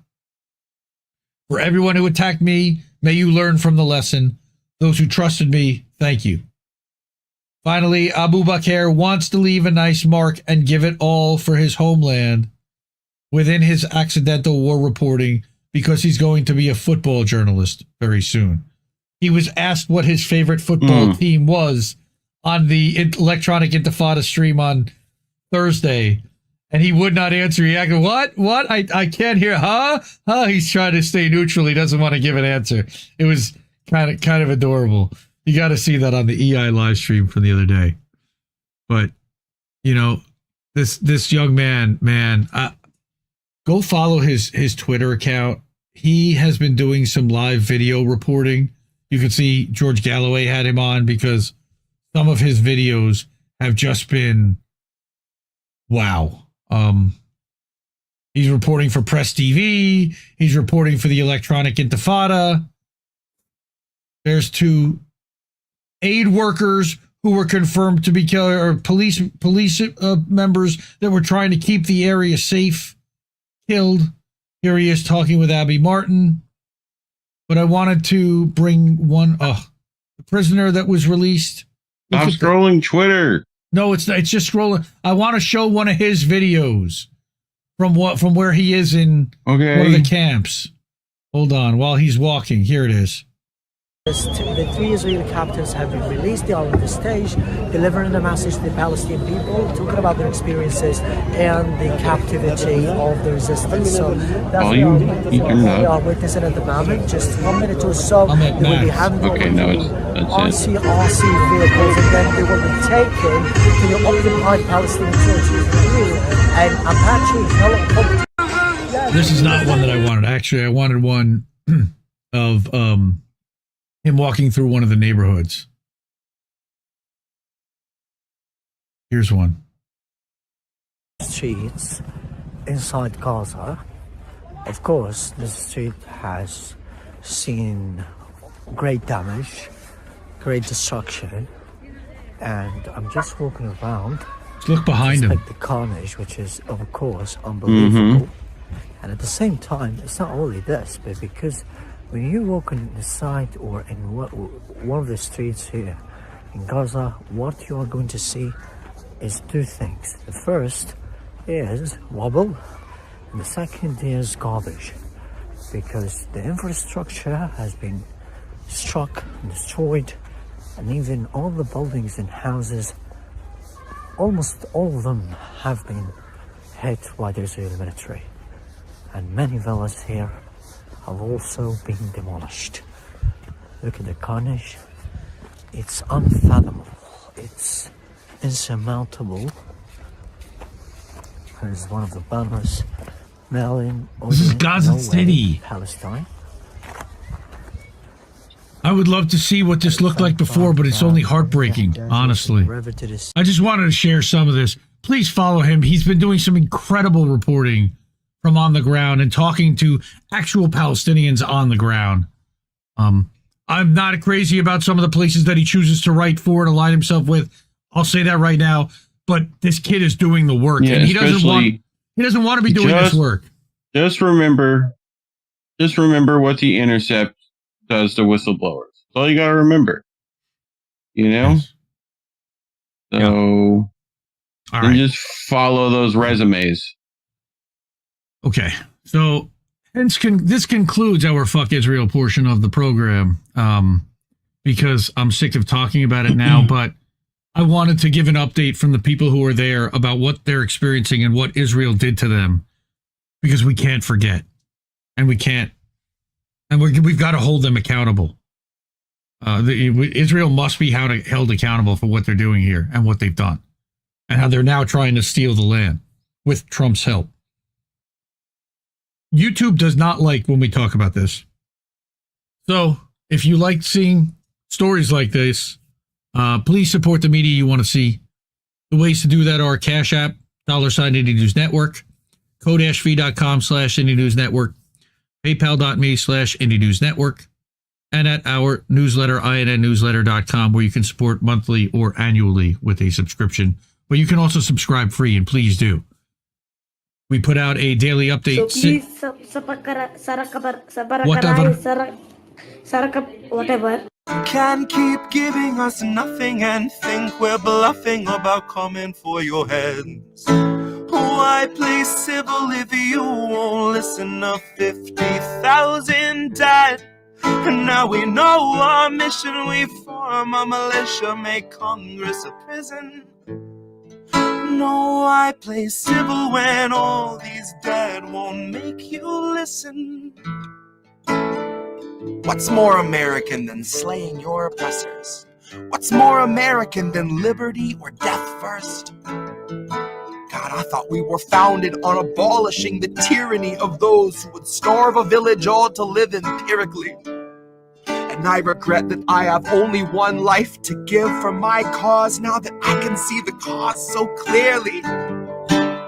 See, I want our leaders, regardless of party, to fear me.